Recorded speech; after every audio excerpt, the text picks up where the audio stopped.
Try that again. Oh, Hi, shit. everybody. Hey, sorry. You probably didn't hear anything I just said. We were muted, I guess. Should be good now. But anyways, welcome back to Cheers to Fears. We are... Try that again. Hi, everybody. There we go. Okay. Okay, Now we got audio. We're sorry. good. We are just continuing on basically from last week's stream where we were talking about whether we could escape every Saw trap from the movies. And today we're talking about Saw 6, Saw 7, Jigsaw, and Spiral. So the last 4 movies that we've seen. So if you haven't seen our first stream, don't go and watch that right now. But come back, or watch this and then go back and watch that, I guess. Yeah, it doesn't really matter the order unless you really, really want to watch in the order of plot convenience. And if so, we'd still recommend sticking around now. Anyways, we'll just quickly go over the categories again. First one is We're Screwed, we take a shot. Right now we are drinking butterscotch caramel. It's just butterscotch liqueur. Butterscotch liqueur. And that's what we're doing for shots. As for the regular sips, I don't know. I got a mix of Truly and beer. So might be going back and forth. Starting with Truly. Yeah, I've got Pink Whitney, Sprite, lemonade, and lemons in here. I like my fancy drinks. We got people calling out our audio, which, yeah, we knew. We found out. And then my mom just saying hi, just popping in briefly. Hi, Mom. But anyways, should we just get right into it and start? Definitely. All right. So we're starting at Saw 6, and the very first trap of the movie is... Pound of flesh. Yep. The victims were Simone, who survived, and Eddie, who died. 2 victims put up against each other in a separated cell where they must cut off flesh using various tools and then put into a scale. The victim that produces more weight in flesh in 60 seconds survives. The loser then has a device pierce their skull with 2 screws that drill into their head. Yeah. So pretty much it's one against another, or it's you versus somebody else. So you pretty much have to produce more flesh. In this case, Simone, I think her name was? Simone, she cuts off her arm. So it can get pretty intense, clearly, depending on who you're against. For this, I think it's easy escape, but extreme pain. I wouldn't say easy escape. I mean, it's pretty straightforward. It's 50-50, though. True, you are up against somebody else. You know what you have to do, but can you do it? So, for example, would I be as willing to cut off an arm as you, for instance? Well, it's, yeah. But that's my thought process behind it anyways. I mean, you got a point. Going up against somebody else does make it a little more difficult for sure. But the concept behind it is easy. The concept is easy, but still, it's a 50-50 chance, right? Yeah. Yeah, okay, I'll say it's hard escape. Start off pretty strong again for this one. So. 7 sips.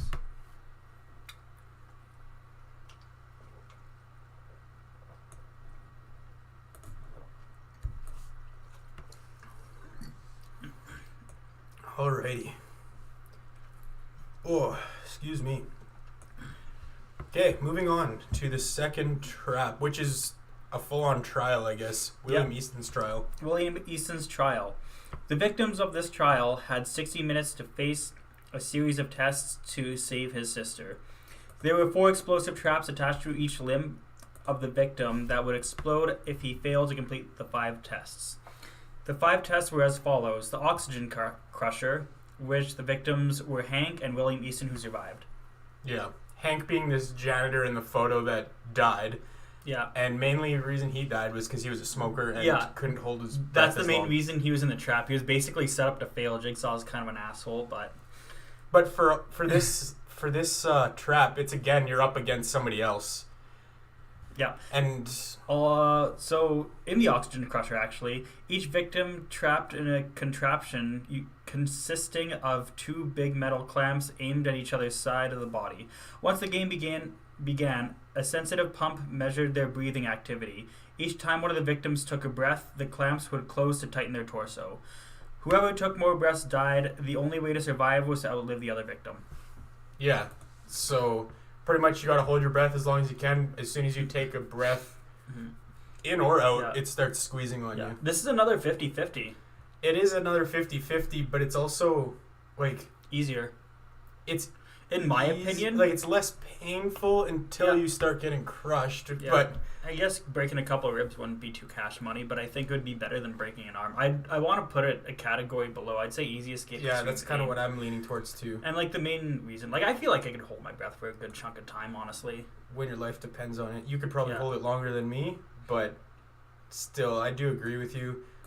It is easier escape than the last one, but it still could be an extreme pain because either or if you're getting crushed. Well, that's the thing. It really depends how long you last. Like if you outlast the other person, right? So I mean, realistically speaking, we could put it both in the same category just because it's both 50-50. Yeah, right? but I think this one is more painful. Yeah.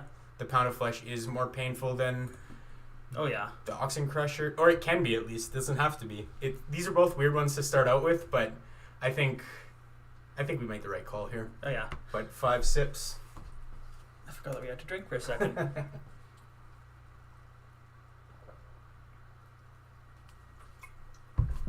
Okay. Excuse me. All right, the second trap of William Easton's trial is the gallows. The victim was Addie, who survived, and Alan, who died. Each victim stood upon small platforms with hands tied behind their back and barbed wire noose around their necks. The victim's survival was solely based on who William chose to survive. He could save one person, therefore the other person was hung by the barbed wire, resulting in death. So, for this one, it depends what we want to look at. But I think if you're looking at the victims of the trap, you're looking at Addie and Nick, I think it was. Addie and Nick. Or Addie and Alan, sorry. Well, there's nothing you can really do. So it's in others' hands. It's in others' hands. So it's a dice roll. Yes, sir. And wait, should we take Brady Allen's suggestion from last time and double them up for the first one? Yeah, we'll double them for the first. Just for the first one. Just for the first one. Maybe the last one or whatever. We'll see. Okay. 5. 6. Ooh, that's 11. All right. Taking 11 sips for you, Brady.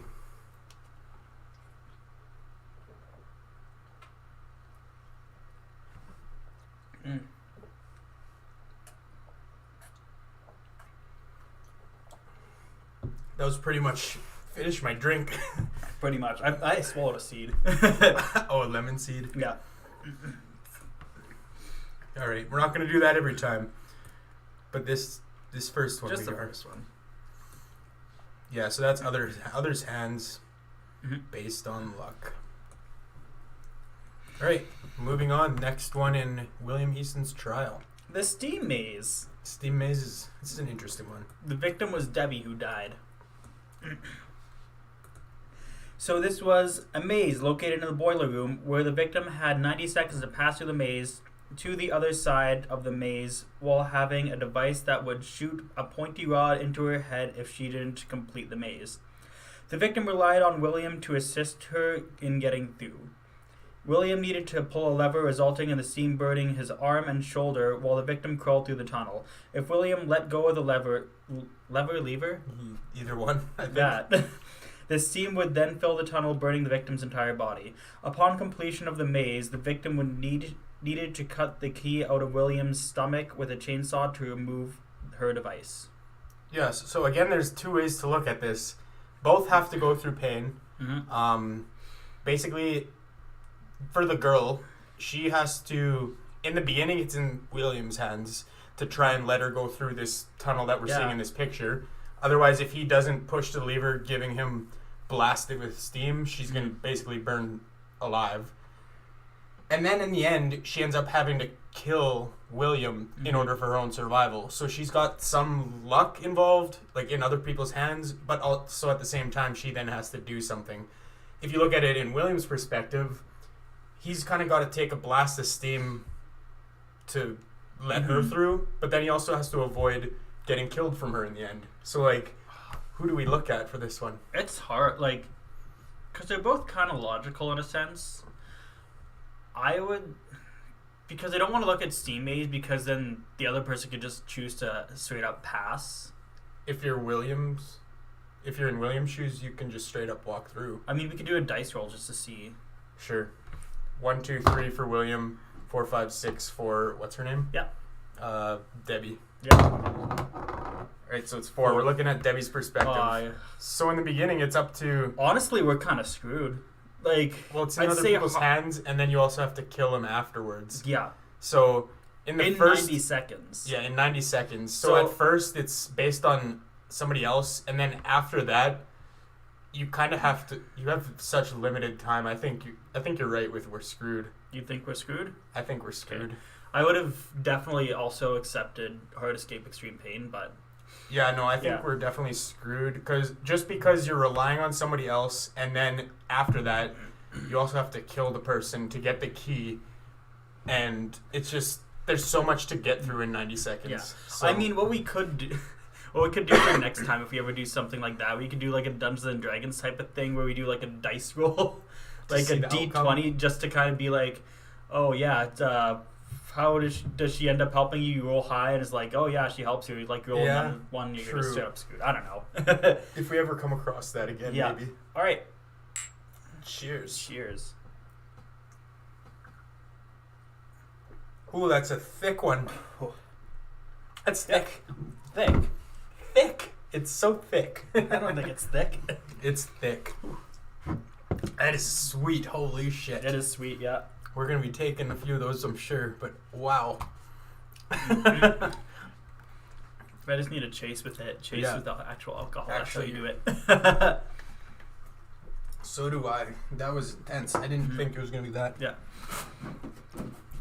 Coated my whole mouth. Okay. I got to grab a new drink here. Okay.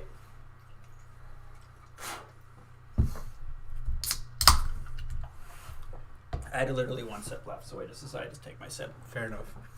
So Snoop Lax saying high rolls. rolls. Yeah, when we had to do our dice rolls, he gave us, or we had to do 11 sips. So if you're a big fan of the game Settlers of Catan, you know that dice roll is what? 3 and 36. So rolling an 11? Yeah. Or like rolling 11 or higher, rather. I guess technically 2 or 36. 2, yeah. So 1 and 18. Yeah, anyways. Basically, low chance of it happening. Anyways. Moving on to the shotgun carousel. Give me 1 second here. Just pouring a new drink. A little bit. Leave it at that for time being. I'll finish pouring the rest later. Shotgun Carousel. The victims were Aaron, who died, Emily, who survived, Gina, who died, Dave, who died, Shelby, who survived, and Josh, who died. 6 victims were strapped to a carousel, rotating in a circle. 4 of the victims needed to die by being shot by the shotgun. It was up to William to decide the fate of every victim. So I feel like we have to look at the perspective of the people in the carousel. Yeah, it's in someone's hands, somebody else's hands. Yeah, I feel like it's a low chance of it being in someone else. Low chance of survival, but it's still up. It's still in somebody's hands completely. Yeah. I mean, I wouldn't say we're screwed because there's always that 1 in 6. There's a 1 in 3. Or there's 1 in 3. Yeah. No. Yeah, 1 in 3. Yeah, 1 in 3. Yeah.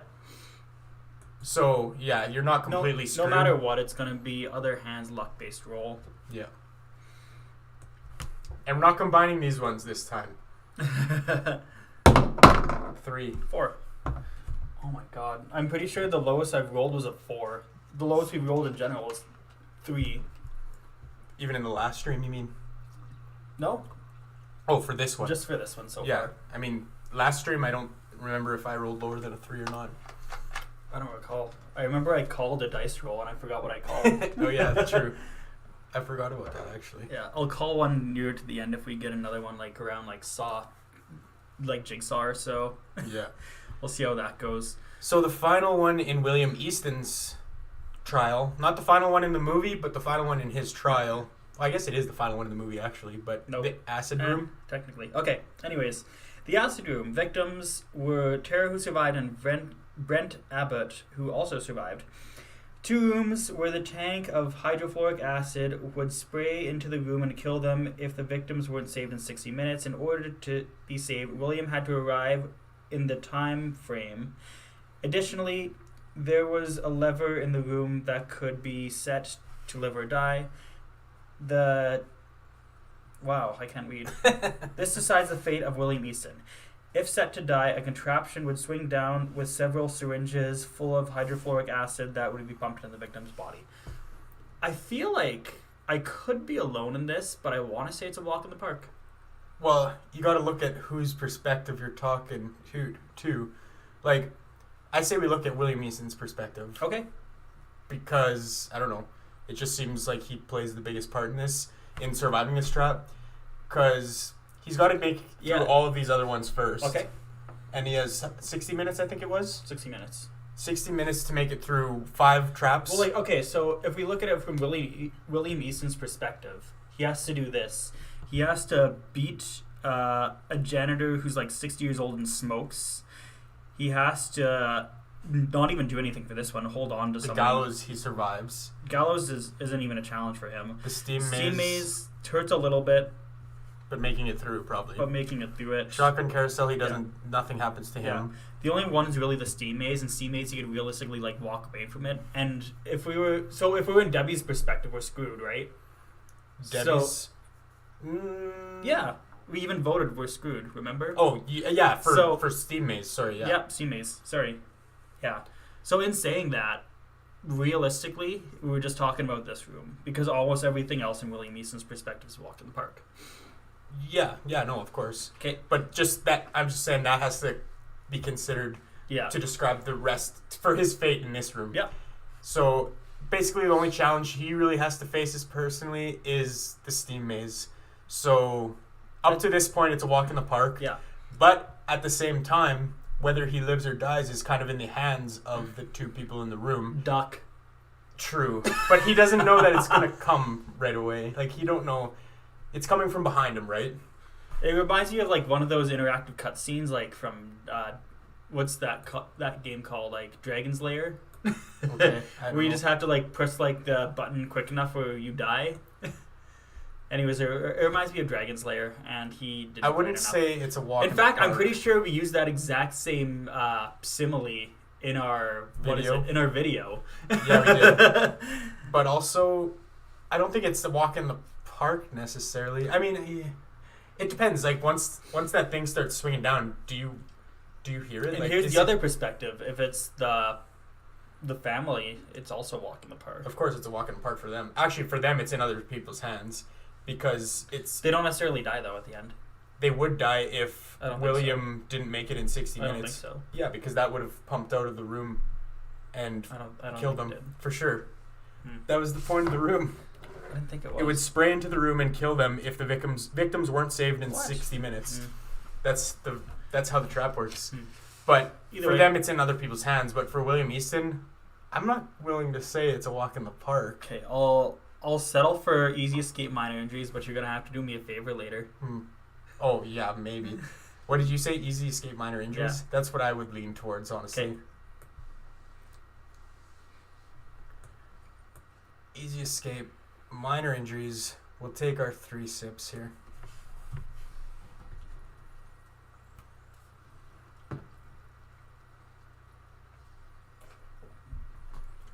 Snoop Black's here saying, yes, quick time events in video games.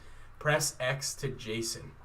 I think that's a reference to our friend Jason who can tap buttons extremely fast. Yeah. Yeah. He's unreal how fast he can tap buttons. It's just basically a lost game for everybody whenever we're playing like that Mario Party mini game where we just have to I don't even Poke-a-Pumble, something like that. Yeah, there's Pokey-Pumble, that's what it's called, I think. Anyways. Final trap of Saw 6. It's one we've seen before with minor alterations. Yeah. It's the reverse bear trap version 2. Okay. So similar to the version 1.0 of the same trap, but this was designed to be inescapable. The only way to escape was to free yourself from the straps and then prevent the trap from bursting open, then ripping it out of your face. Hop into this by jamming it in between 2 metal bars. Yeah. I'm going to say we're screwed. Yeah. He's pretty clever to figure out how to escape that in the movie. Yeah, he's smarter than us. And I don't know. It really depends if you're in that situation where you have something to jam it. Worst case, it's hard escape, extreme pain. Worst case. No, best case. Sorry, yes. Fuck, yeah. Because you have to... Best case. Because you still have to rip it out of your face. You have to rip it out of your face. Which he ends up with a pretty gnarly scar. Yeah. But I'm thinking we're screwed. Yeah, I completely agree with you. So we're taking another shot. Another shot that freaking coats your mouth with its thick-ass liquid. I'm not happy with this choice, not gonna lie. It smells so good. It does smell amazing. I didn't think it was gonna be as thick as it is. But do you know what I mean when I say thick? Anybody out there, you know what I mean when I say it's thick? Anyways, cheers. Cheers.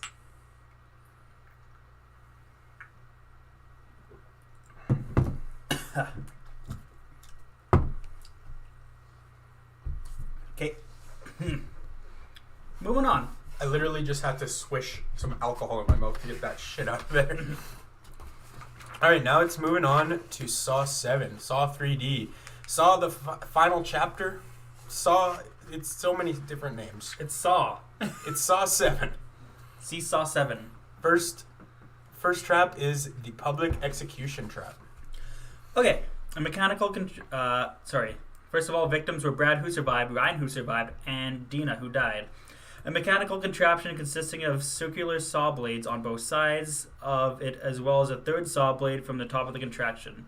One victim was chained to the ceiling and is reliant on one of the victims in the bottom killing the other with the saw blade. The two other victims on the sides can choose to either kill the person or work together and agree to kill the third victim on the ceiling with the upper blade. So... It's again, like, you gotta look at the perspective, right? I really want to look at it from the two males' perspectives, which is Brad and Ryan's. Yeah. I feel like that's just more interesting. Yeah, because if you're going to put it on Dina's perspective, you're in others' hands. Mm-hmm. And this, with them, you have more control whether you survive or not. Yeah. So, go ahead. Okay, so anyways, I want to say easy escape, minor injuries. And... I wouldn't even be opposed to walk in the park, honestly, if we were looking at the guys' perspectives. They just have to agree to work together. Yeah, that's all they have to do. They have to agree to work together. They just kind of have to think of it, realize that the woman's playing them both, and work together. Yeah. Become bros. But then at the same time, you gotta think about if that other person's not gonna be willing to work together. They might be trying to win the girl over and trying to get you to die by the saw blade. So at face value, I do agree it is walk in the park because you do, for me personally, it's easy for me to agree to work together. But at the same time, I don't want to put it in walk in the park just in the off chance that they're not willing to participate and work together, collaborate. And here's the thing. So for example, if it was you and me in the trap and we straight up hated each other, I feel like you would win in a battle of strength over me. So you have an easier time in the trap depending on who you are. So Tucker would win against me and I'd probably win against somebody who's 5'2". But anyways, it just matters.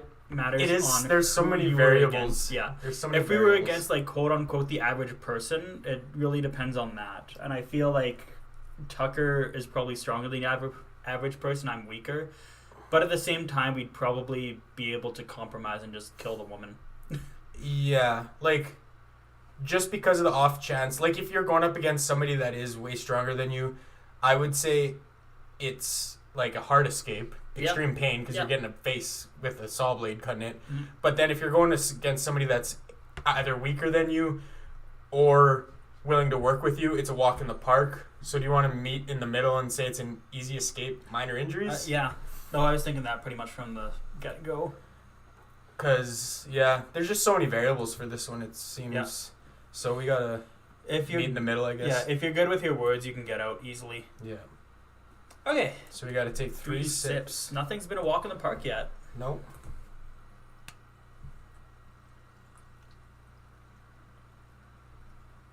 That one was close, but not quite. Mm-hmm. And I just want to say, Snoop Blocks agrees about the shots. He says, I know what you mean, Tucker, about how it feels thick. He knows. I'm drinking them. I still kind of don't get it. It feels like thick going down. It feels like a solid substance. Is that what you mean? No, it's just it's so thick that it's like cough syrup in a way. It coats your mouth and your throat. Okay, I kind of get what you're getting at. I can kind of feel that, but not really. Yeah, fair enough. You might be over-exaggerating a little bit, in my opinion. Anyways. Yeah, that's fair. Anyways, moving on to the second trap of the movie. It's kind of a trap, but also it happens in a dream. So it's the pain train. So this is the pain train. The victim is Jill Tuck, who survived because she was in a fucking dream. Yeah. So anyways, the victim is chained up at the end of a track where a motorized contraption with a giant blade charges towards you. If the contraption makes it to you, it would tear you apart. There is no real way of surviving this trap. However, it doesn't matter because it's a dream. Yeah, but let's think about it as if it's real. Do we think of it if it's real, or do we think if it's a dream? Because these are completely... So, because we'll say the whole We considered it to be a saw trap in our video. We're considering it to be a saw trap. I was going to say we're going to consider it to be a trap, so we're going to just... We don't consider it to be a dream. Yes. Yeah, okay, yeah, no. We're screwed. Yeah. It's designed to be inescapable. You're just tied up, letting this contraption... The only way you survive is if the contraption fails, which... That you could say that about all of the traps in that case, and that wouldn't be fair. So we're just saying it's inescapable. We are screwed. And I don't think there's any way to argue against that, honestly. No. As much as I would love to. As much as Tucker would love to argue. Tucker would like to argue?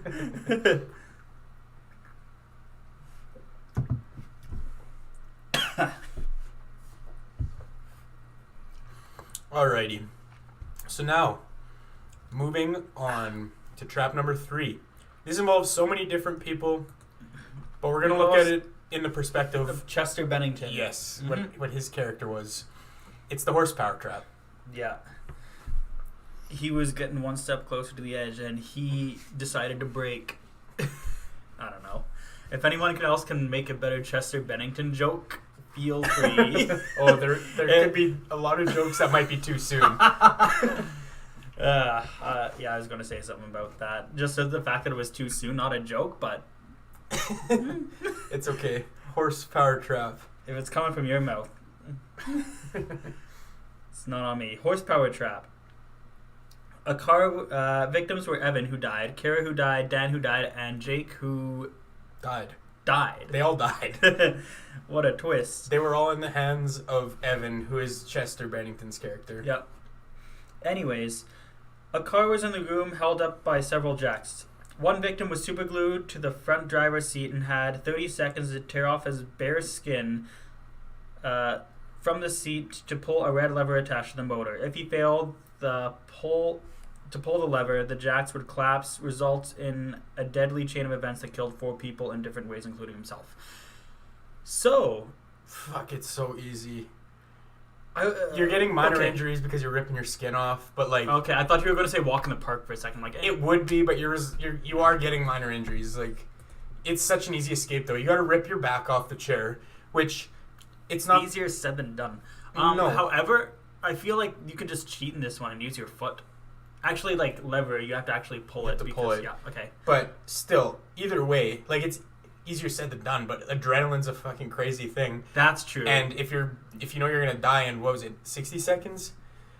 30 seconds. 30 seconds. But still, you can tear your back off that chair so damn fast. You're gonna rip off skin. You're actually gonna rip part of the chair off with your back, probably. But you're still going to be able to get out. Yeah, so here's the problem that he did in the movie, is he slowly reached towards the lever. Yes, and he was slowly peeling himself off. Yeah. You got to tear that shit off. You got to tear it off like a Band-Aid. Exactly. Yeah, I agree with you. Minor injuries, easy escape. It's not a walk in the park because you are getting decent injuries. I'll say minor injuries. I'd even say extreme pain, but if you tear it off like a Band-Aid, that's going to take some skin grafts for sure. But oh, yeah. But it's a lot better than, like, what do we have for the other one? Crushing your ribs? Yeah, I think that would be more painful than ripping your back. For sure it would be. Getting your thing crushed like that? Yeah, I don't know. Slowly, remember? Yeah. I mean, yeah, it's better than pound of flesh for certain, like, ripping off an arm. Anyways, that's 3 sips. 3 sips.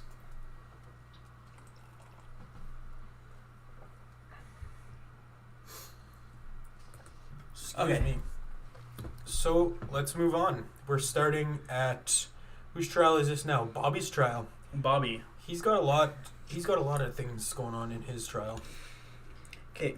A trial where the victim has 60 minutes. Whoa. Your dog just freaked out. My dog's going nuts right now.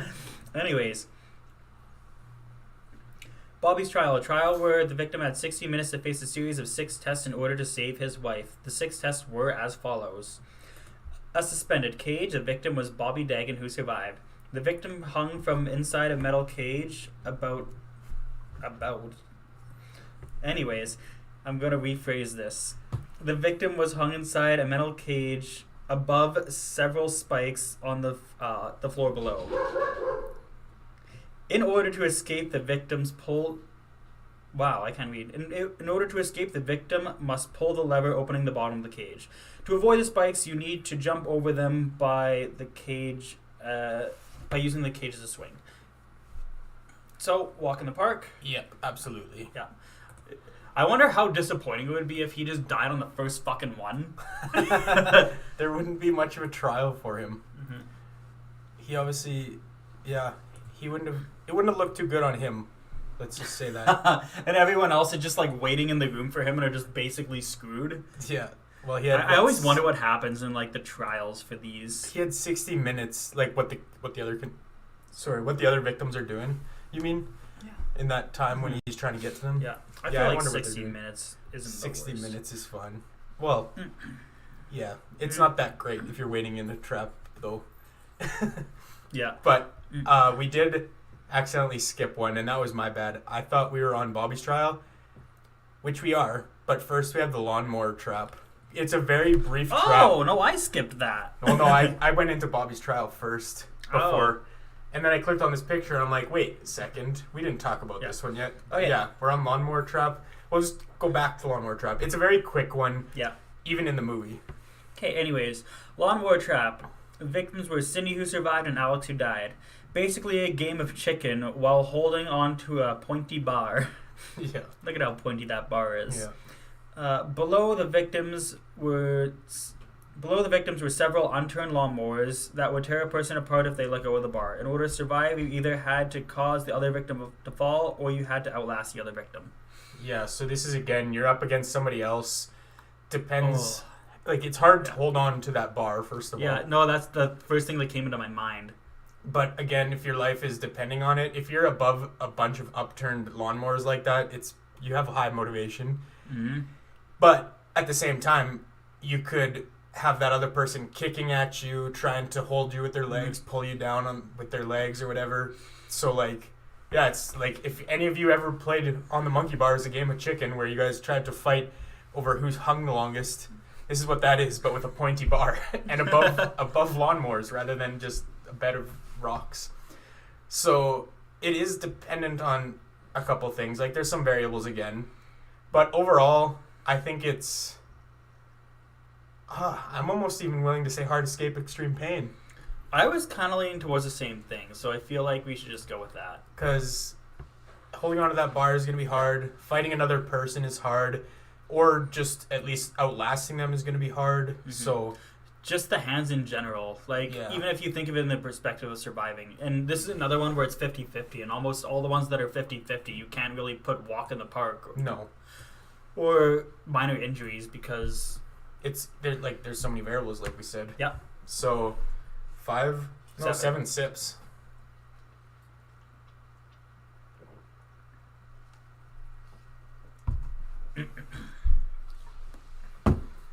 All right, now we'll go back to Bobby's trial.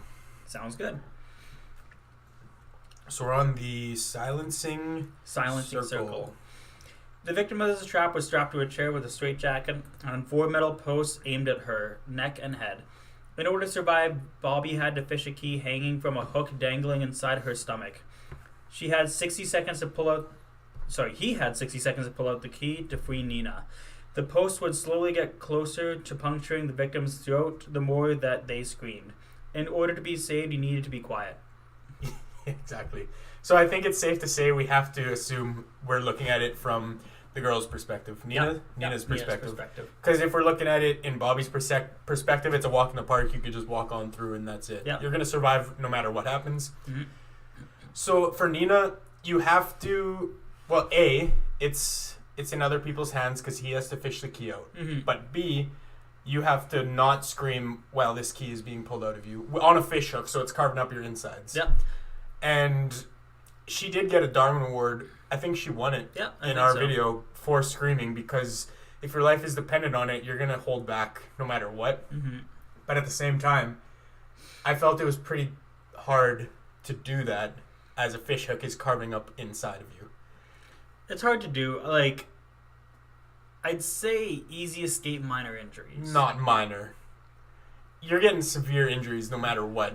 Yeah. Extreme pain, at least, no matter what. I'll give it that. I still feel like it's easy escape for sure. I'll give you that. Yeah. As long as you're giving me extreme pain. Actually, yeah, no, I'll give you extreme pain. Like, it would hurt, but like, for example, like, I've Getting a seen fish football hook. players like break their legs and they cry, but they can cry silently. Well, yeah, but at the same time, you got to think about a fish hook inside of you. Yeah. Fish hooks are designed so that when you pull on them, it lodges in more. Yeah. So it would definitely be shredding up inside of you. So it's definitely extreme pain. Yeah. Easy escape because you just have to control yourself and not scream. Yeah. So Yep. 5 sips.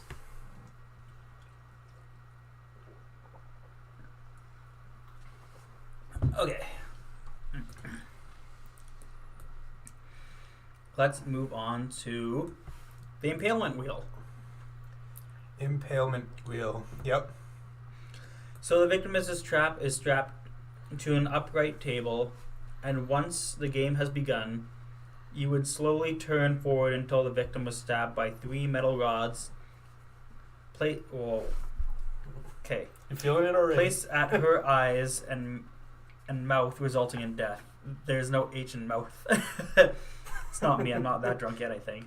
In order to be saved, Bobby needed to do some calf raises while being punctured by 4 metal spikes into his obliques. He needed to hold the weight up for a minimum of 30 seconds to save the victim. Yeah, so again, there's 2 ways to look at this. If you're looking in her perspective, it's in somebody else's hands. She has no control over what happens. If you look at his perspective, it's relatively easy, but also you're Going to be painful. It's going to be painful. So, what do we look at? Do we roll the dice for this one to see who we...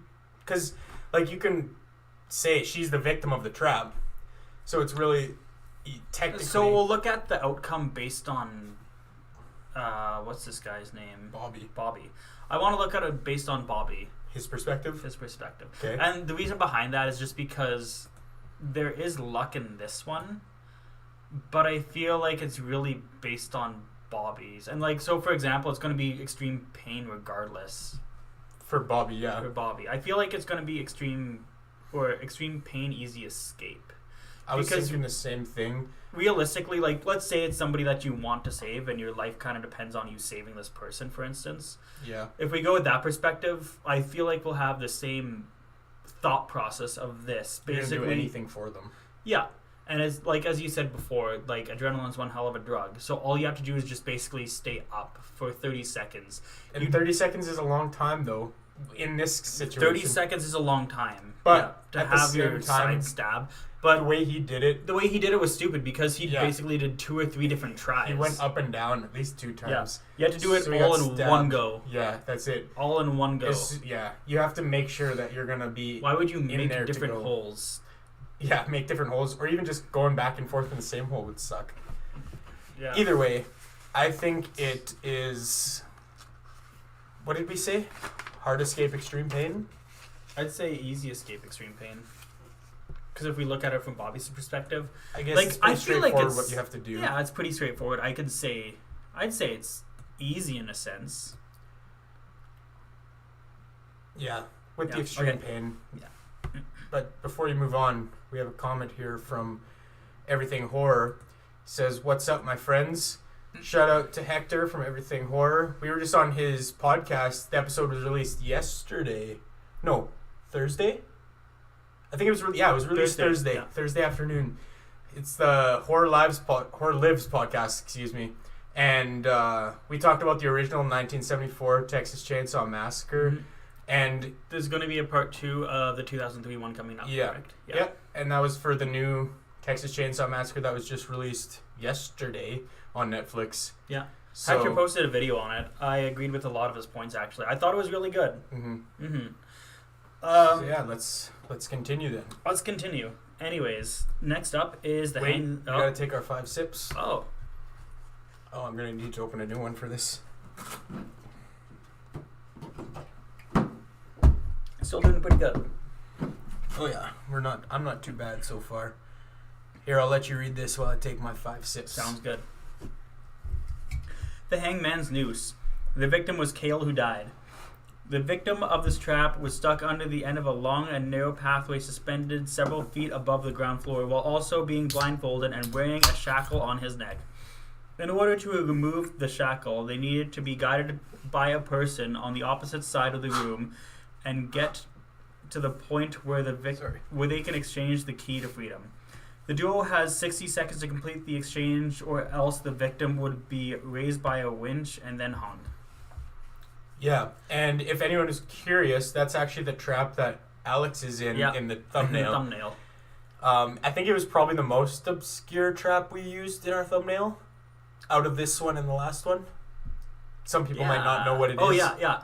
So that's why I felt like it was... Yeah. I just wanted to clarify that. But anyways, this again, you have two people... Oh, you have to rely on somebody else in a lot of ways. Because Bobby has to get the key, which he has to kind of walk along a tight rope, in a sense, to get the key. And then he has to guide him towards him to hand the key off. They made the dumb decision, because they were running out of time, to try and throw the key to the blindfolded guy, which is not going to work. So I think we should look at it in the perspective of the guy wearing the mask. Yeah, I was going to say the exact same thing. So for his perspective, you got to think about it like, A, how hard is it to get down on your hands and knees and feel the boards as you walk? He was just stood up straight. Actually, I never thought about this until now. What if the rope is just like... That's what I'm wondering. Doesn't have enough slack to get down on all fours. That's what I'm wondering based on this picture. And I never thought about that like in any other time. Anyways. So, yeah, I think it's safe to assume he can't go on his knees, hands and knees. Yeah. Just because, I don't know, based on this picture alone, it doesn't look like there's much slack on that line. Yeah. On that rope. The first thing I would do, honestly, is I would take off my shoes. Yeah, that's a good idea. And it just allows you to feel a lot better. Yeah. How much time is it? 60 seconds. 60 seconds. It's not much, but you don't have to rely on somebody else's guidance either. Necessarily. You do, but not as much, because you can still feel like what's ahead of you. Yeah.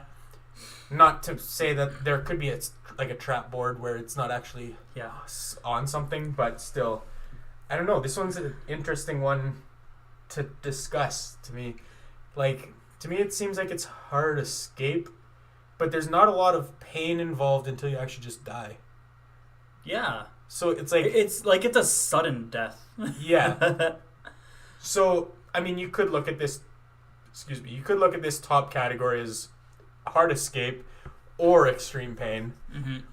In a lot of cases, it's both. Yeah. So this one wouldn't be extreme pain, but it is a hard escape, especially with the 60-second time limit.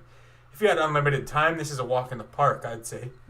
But because of the time limit... I feel like just because there's only one category for hard escape, we have to put it in hard escape. That's what I feel like, too.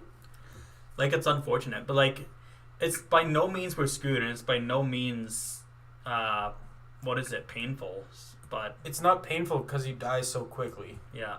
But, yeah, it's not a walk in the park, or it's not an easy escape because of the blindfold. You have to be instructed by somebody else.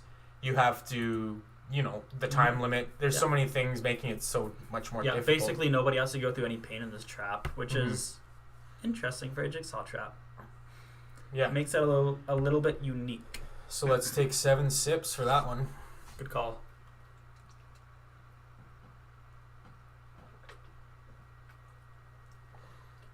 So far, every category is pretty nice and even. Like, besides Walk in the Park. Walk in the Park has just 1, and Luck Base is just 2, but everything else is 3 so far. It is pretty nicely balanced, honestly. I can think of one more Walk in the Park further down the line, but that's about it. Oh yeah, there'll be more Walk in the Park for sure. Anyways, I think this is... Oh no, it's not the last one of Bobby's trial. Second last one. It's kind of a relatively quick one. It's the Wisdom Teeth combination trap. Wisdom teeth combination trap. In order to progress, he needed to knock out his wisdom teeth with various tools to find the numbers that would give him the combination up to a lock. There was a chart depicting which teeth he needed to remove. So I want to say this first. It wasn't wisdom teeth. It was like your back molars, which... Yeah. The trap was just called wisdom teeth combo. Yeah. Again, we got these traps. We titled them the way that they're titled on the Saw Wiki fandom page. They list all the traps, so that's where we got these names from. Mm-hmm. It's a technicality, but still, removing your teeth, especially the back ones, it tells you which ones you need to remove. Yeah. That's I'm pretty sure we're going to align on this. I would say easy escape, extreme pain. Yeah. Because it's super easy to just like clamp it, run into a wall, which is, I'm pretty sure, exactly what he does. I think it would take a couple tries. Oh, that would suck without anesthetics, though. Well, it would be extreme pain, that for sure. would suck. It's relatively easy because, like, what you have to do. Yeah. But at the same time, it would be hard. Like, you're not going to get it your first run at the wall. You're not going to knock your tooth out that quick, you know? But in regards to this trap, we have everything horror saying this trap makes no sense. And I don't necessarily agree, actually. I think it makes a bit of sense. It's just something, I agree with Tucker. It's something to put Bobby through. It's just something that actually causes him pain. Because so far, it's basically he wants to save his wife, so he has to get as close as he can to the door that leads him to his wife to save his wife. Anyways, he also said, oh no, this is Canadian Crypt saying, "Hey guys, happy Saturday." Thank you, Canadian Happy Crypt. Saturday to you as well. Thank you, our fellow Canadian. Thanks for coming in and watching. And I was going to say, Hector also said it was a great time on the podcast. Thank you. It was was a lot of fun. I wish I was a little bit more not tired. I've been having a lot of late nights, early mornings, which sucks.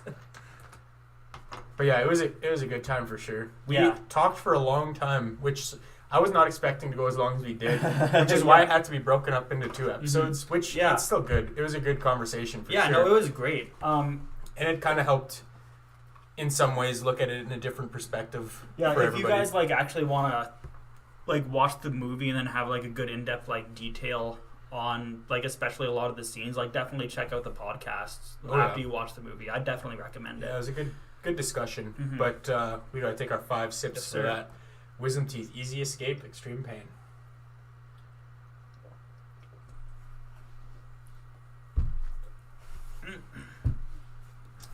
All right, now we're at the final one of Bobby's trial, which to me is the most, I don't know, I don't like this trap. It's the brazen bull.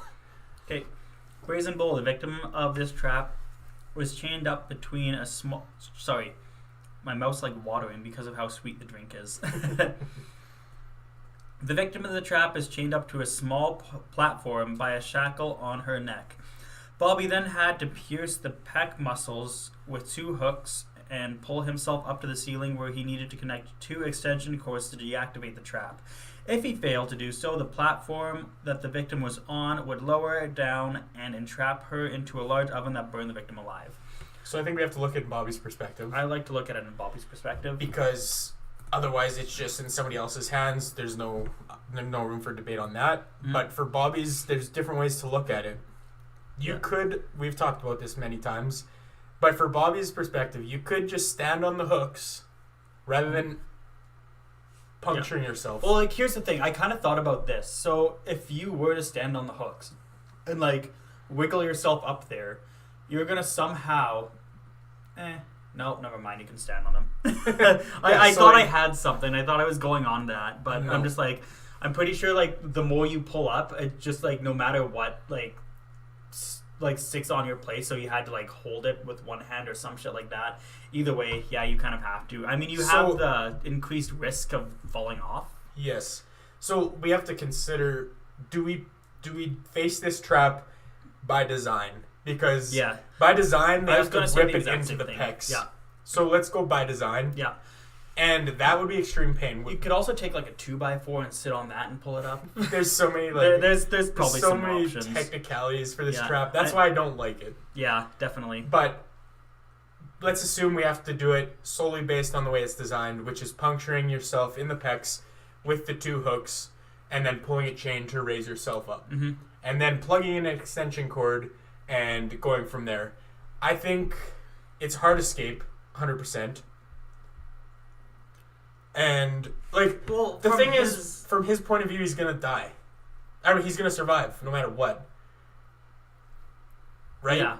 But so, wait, what did you say? For Bobby's perspective, which is what we're looking at, Mm-hmm.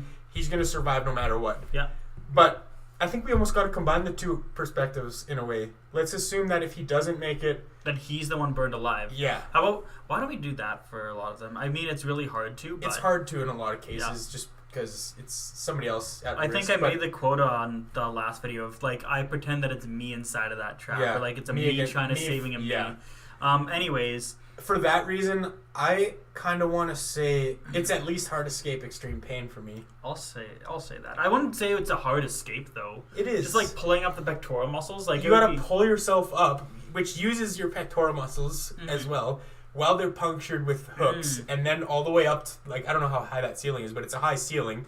And then at the same time, somehow you have to plug in that cord out, as well as being suspended. So how do you hold the chain from left? No, you don't. I don't think you do have to hold it. I think like once you pull, then it automatically locks in place. Okay, that's kind of what I got from it. Okay, either way, it's still pretty damn hard. You got to pull your weight while your pectoral muscles are being hindered greatly. I want easy escape, extreme pain. I want hard escape. Because that's not easy. I can't even do a fucking pull-up, man. I can do a couple. Yeah. But that's all you need to do. You need to do like 1 and then go back down. 1, go back down, technically. So I can't do 1. Well, then I guess it's a hard escape. Easy escape for me, bro. I don't know about easy. Gotta think about it. Can you do a pull-up with your pectoral muscles punctured by 2 hooks? Honestly, probably still. I don't know, man. You had to give me this one I because I gave you one. I know I don't even know which one you owed me. It was one in the very beginning, but for this one, oh man, I don't know if I'm willing to. I don't think it's easy. Do you want to owe me 2 favors? No. Okay, I guess we're gonna have to go easy escape extreme. Yeah, fine. I'll give you. I'll pay back your favor. Fine. Thank you. There you go. But let's take our 5 sips, and then we got a couple comments to read here.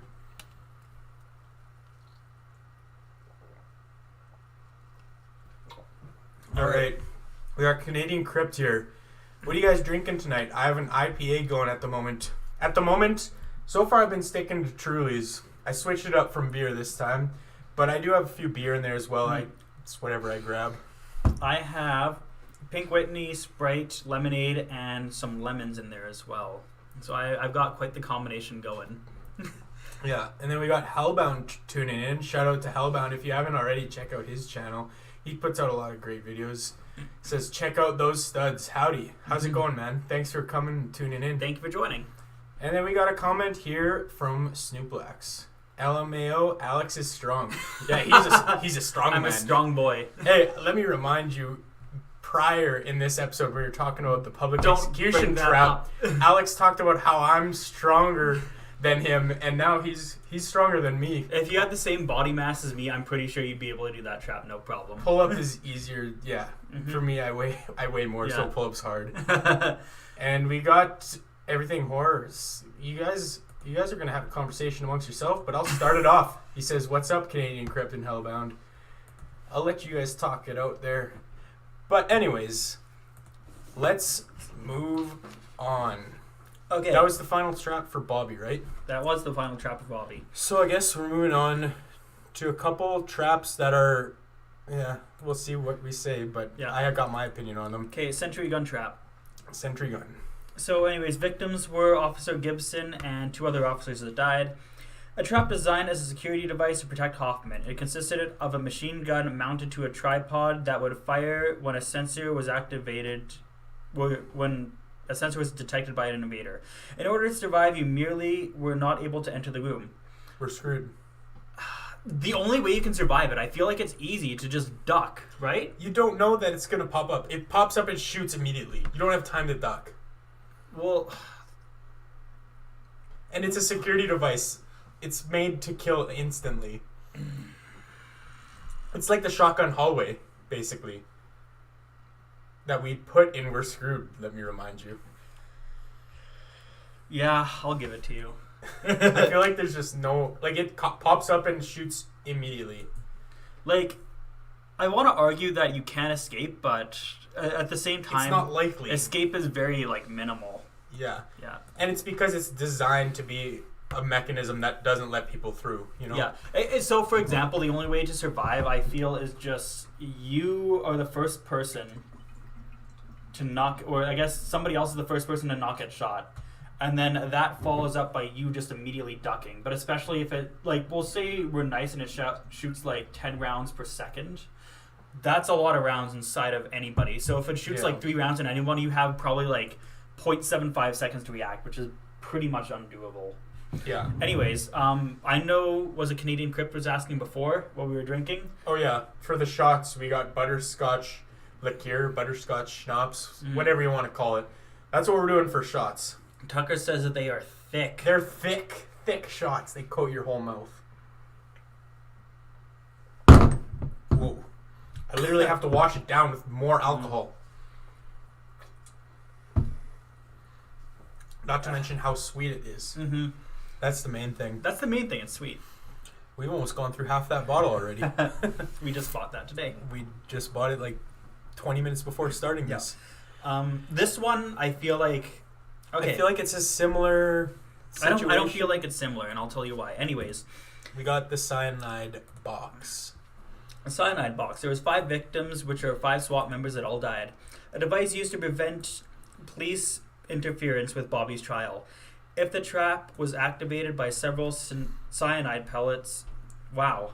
If the trap was activated, several cyanide pellets would fall into an unknown liquid and would cause a chemical reaction that filled the room with a poisonous gas. In order to survive, you would not be able to enter the room. Yeah, so I think I know what you're going to say, and the fact of the matter is, this one, it's not an immediate death. You have more time to escape the room. Well, I think the door just straight up locks behind you, and if that's the case, I'd say this I guess if you let the door lock. I'd say this is more you're screwed than the other one. Oh, okay, so you agree with the last one. Mm-hmm. You agree with this being we're screwed. Yeah, I'd say this is more we're screwed.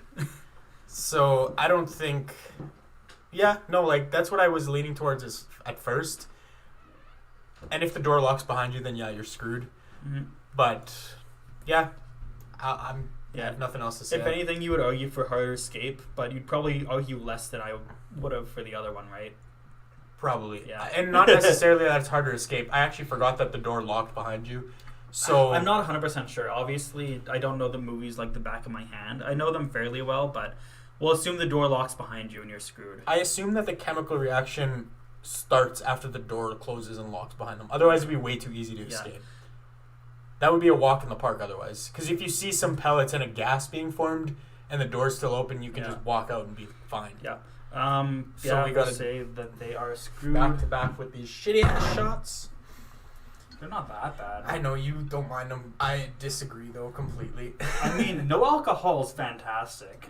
And the root beer schnapps was my not a favorite problem. alcohol is just alcohol that I can't taste. Yeah, well, the best alcohol is just alcohol that doesn't taste like alcohol. I don't dislike this because of the alcohol. I dislike it because of how sweet and thick it is.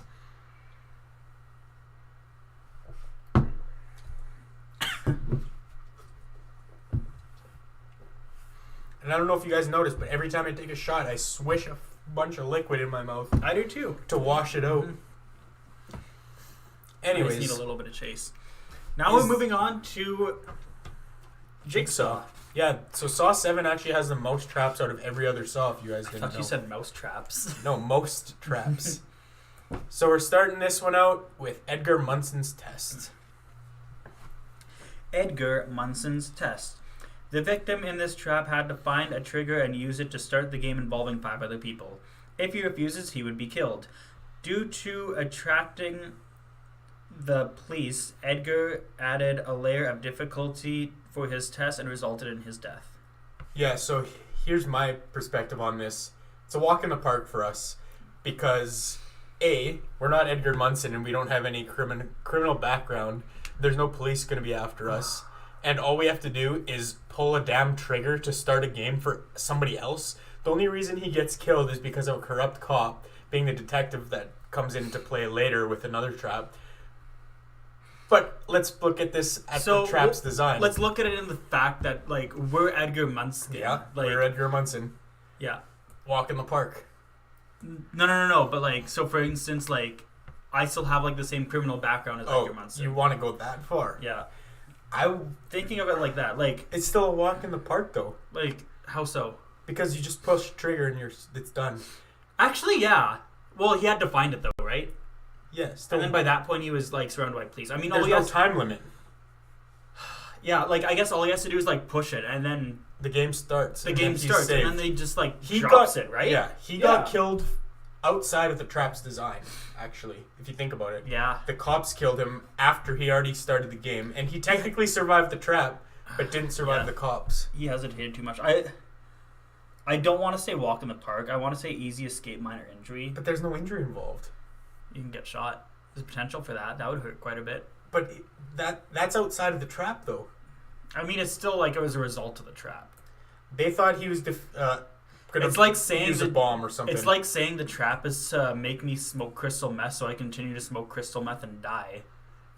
No, I still think it's a walk in the park, though. I mean, yeah, we can go walk in the park. All you have to do is just realistically push a button. The trap was designed that all you have to do is press a button and the game starts. Like, and he then found he's it, free. and then, like... He has to find it, yeah. Yeah. That's the hardest part of the trap. And I would still argue that the cops involved in this situation that we see in the movie that plays out, I think it is...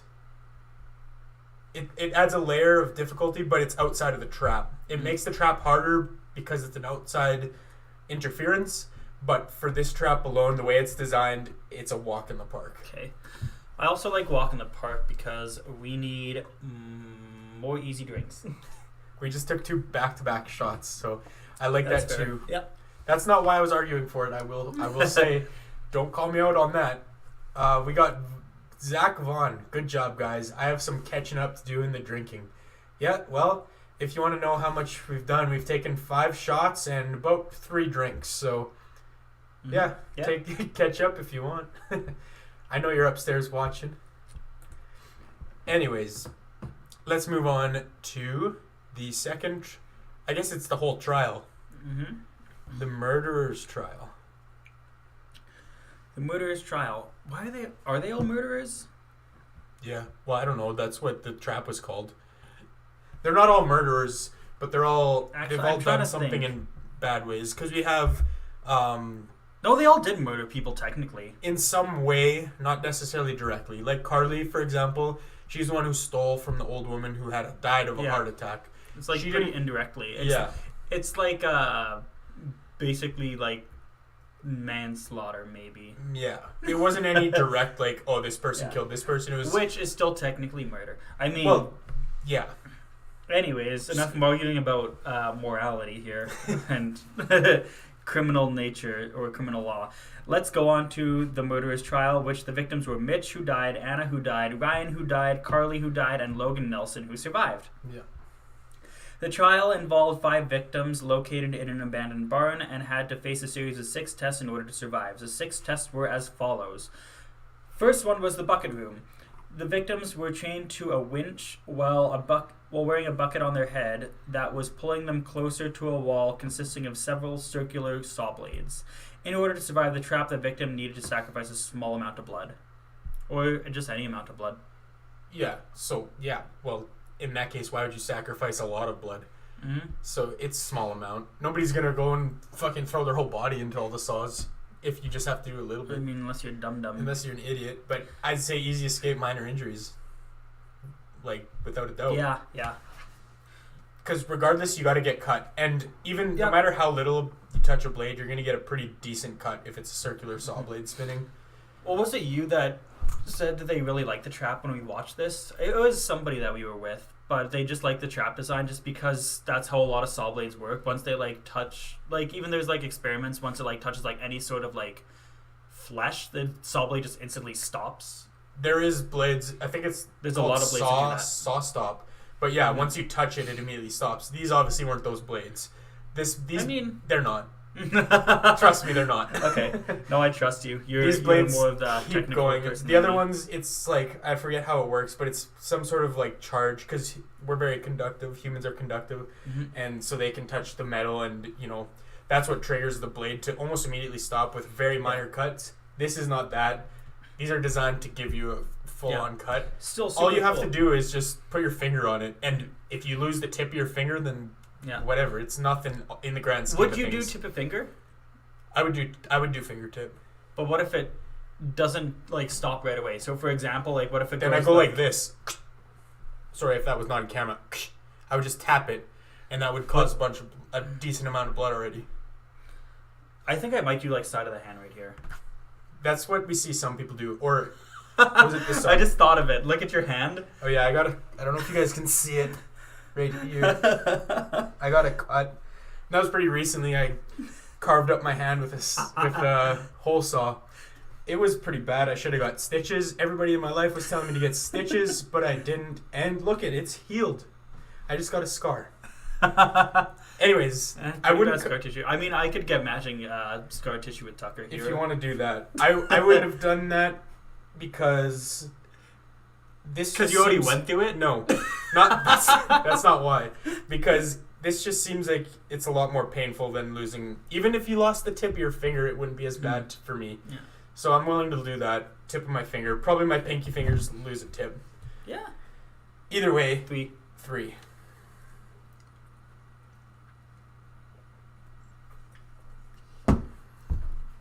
Alrighty. So now, second trap of the Murderous Trial. Chain hangers.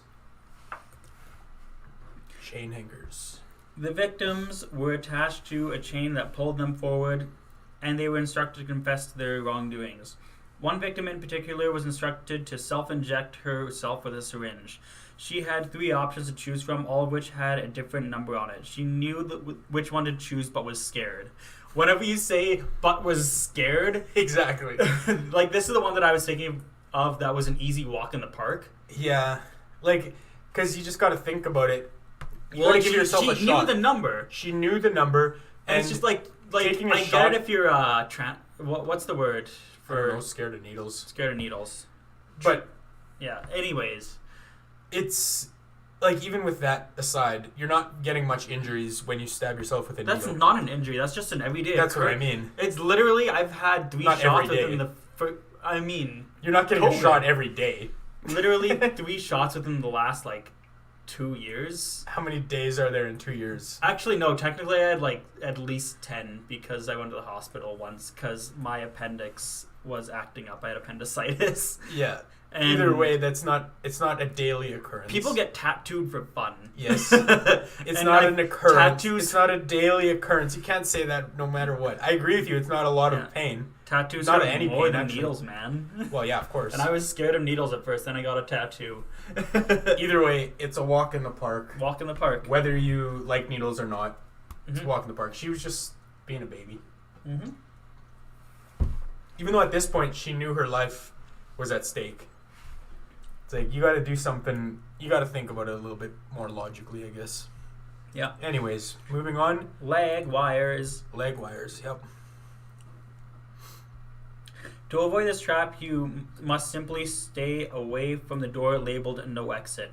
If you get caught in this trap, a wire would tighten around your leg, and the only way to free yourself is to allow the wire to cut your leg completely off. Yeah. So let's assume we get caught in the trap. Yeah. Because we kind of assume that we don't walk up to the door. We'll assume we're in the trap. Even though we're not stupid, if there's a door in this situation, if there's a door saying no exit, let's not go up to that door. I mean, then again, we don't even know who Jigsaw is. I guess if you're, I guess. It's like curiosity killed the cat. Yeah. Regardless. So, we're putting ourselves in this trap. It's definitely going to be extreme pain, without a doubt. It could, you're not necessarily going to die. No, there's 100% a logical explanation, a logical category to put this in. it's an easy escape Yeah. with extreme pain. Yeah. Because, yeah, you're getting your leg cut for sure. Like, cut off. not Legs just cut off, but you live. Yeah. And all you have to do is just pull the trigger. Yeah. It's the same thing with the Red Room trap, the Red Room bedroom. Yeah, exactly. Because, yeah, it's just as simple as pulling a lever or pushing a button. In this case, it's a lever, I think. Yeah, But I think it's a lever. it's just a matter of overcoming the fact that you're sacrificing your leg. And so we got to take 5 sips for that one.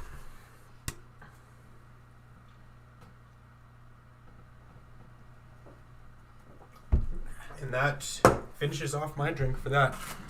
And it actually leads in and connects to the... Grain silo trap.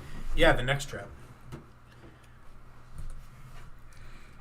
So, victims of this trap were trapped in a grain silo, slowly filling with grain, also throwing a multitude of dangerous tools at the victims. In order to be freed, the victim trapped in the leg wire needed to pull a lever, cutting off his own leg and freeing everyone involved. So it's luck-based, or in somebody else's hands. Yeah. 100%. Okay, I'm going to call this now. Oh, you're calling the roll? Yeah. You're going to get a 1 and I'm going to get a 6. I don't think so. I'm going to call something too, just because you looked really good in the last episode when you called called your number, so I'm going to try and look good too. Yeah. You're going to get a 4, and I'm going to get a 4. Okay. 3. Oh, I was so damn close. Yeah. I was thinking... I'll take an extra sip for you. No. Oh, you're taking 4. Yeah, I'll take 5. No, take 4. I'm taking 3.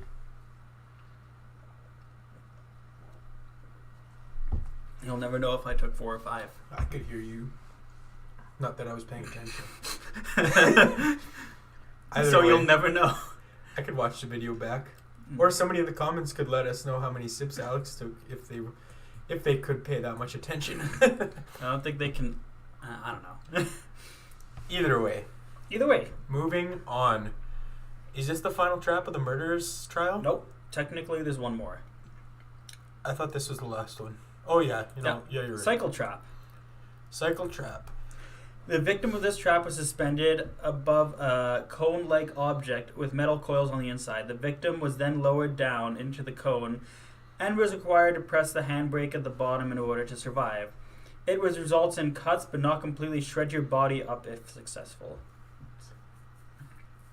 Yeah.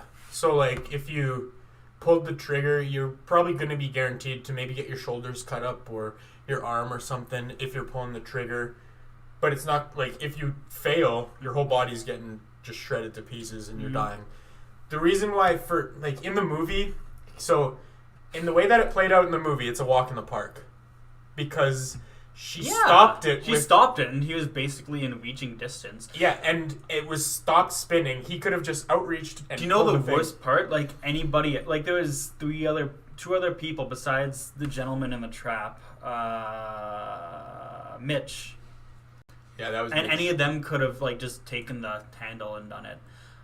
Well, that... At the very least, we'll say that doesn't happen in the same situation as the movie. We just have to go through it like normal. By design, you gotta... It's going to be spinning the whole time. Yeah. And you have to reach the handle while it's spinning. Yeah. So I think it's... Easy escape, minor injuries, even. Yeah. Because that's exactly what I was thinking.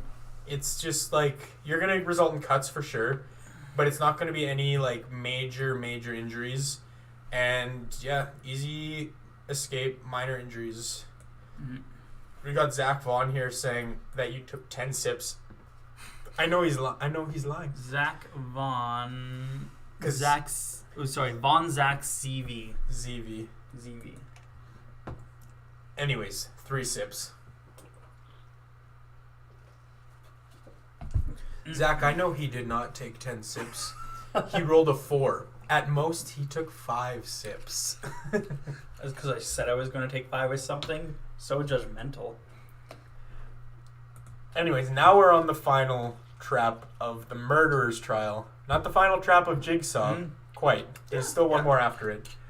But anyways, we have shotgun keys. This is an interesting one, too. Shotgun keys. In this test, the victim were to be pit against each other with one shotgun in the middle of them. They could try to choose to shoot themselves. They could they could shoot themselves. I mean, they could if they wanted to, but that's Oh not the boy, way to survive. my only escape, bang. I mean, technically that's what happened in the movie. Yeah, which we'll get to Oh my God. right away. Okay. They could try to shoot themselves. No, they could try to shoot Wow. the other victim.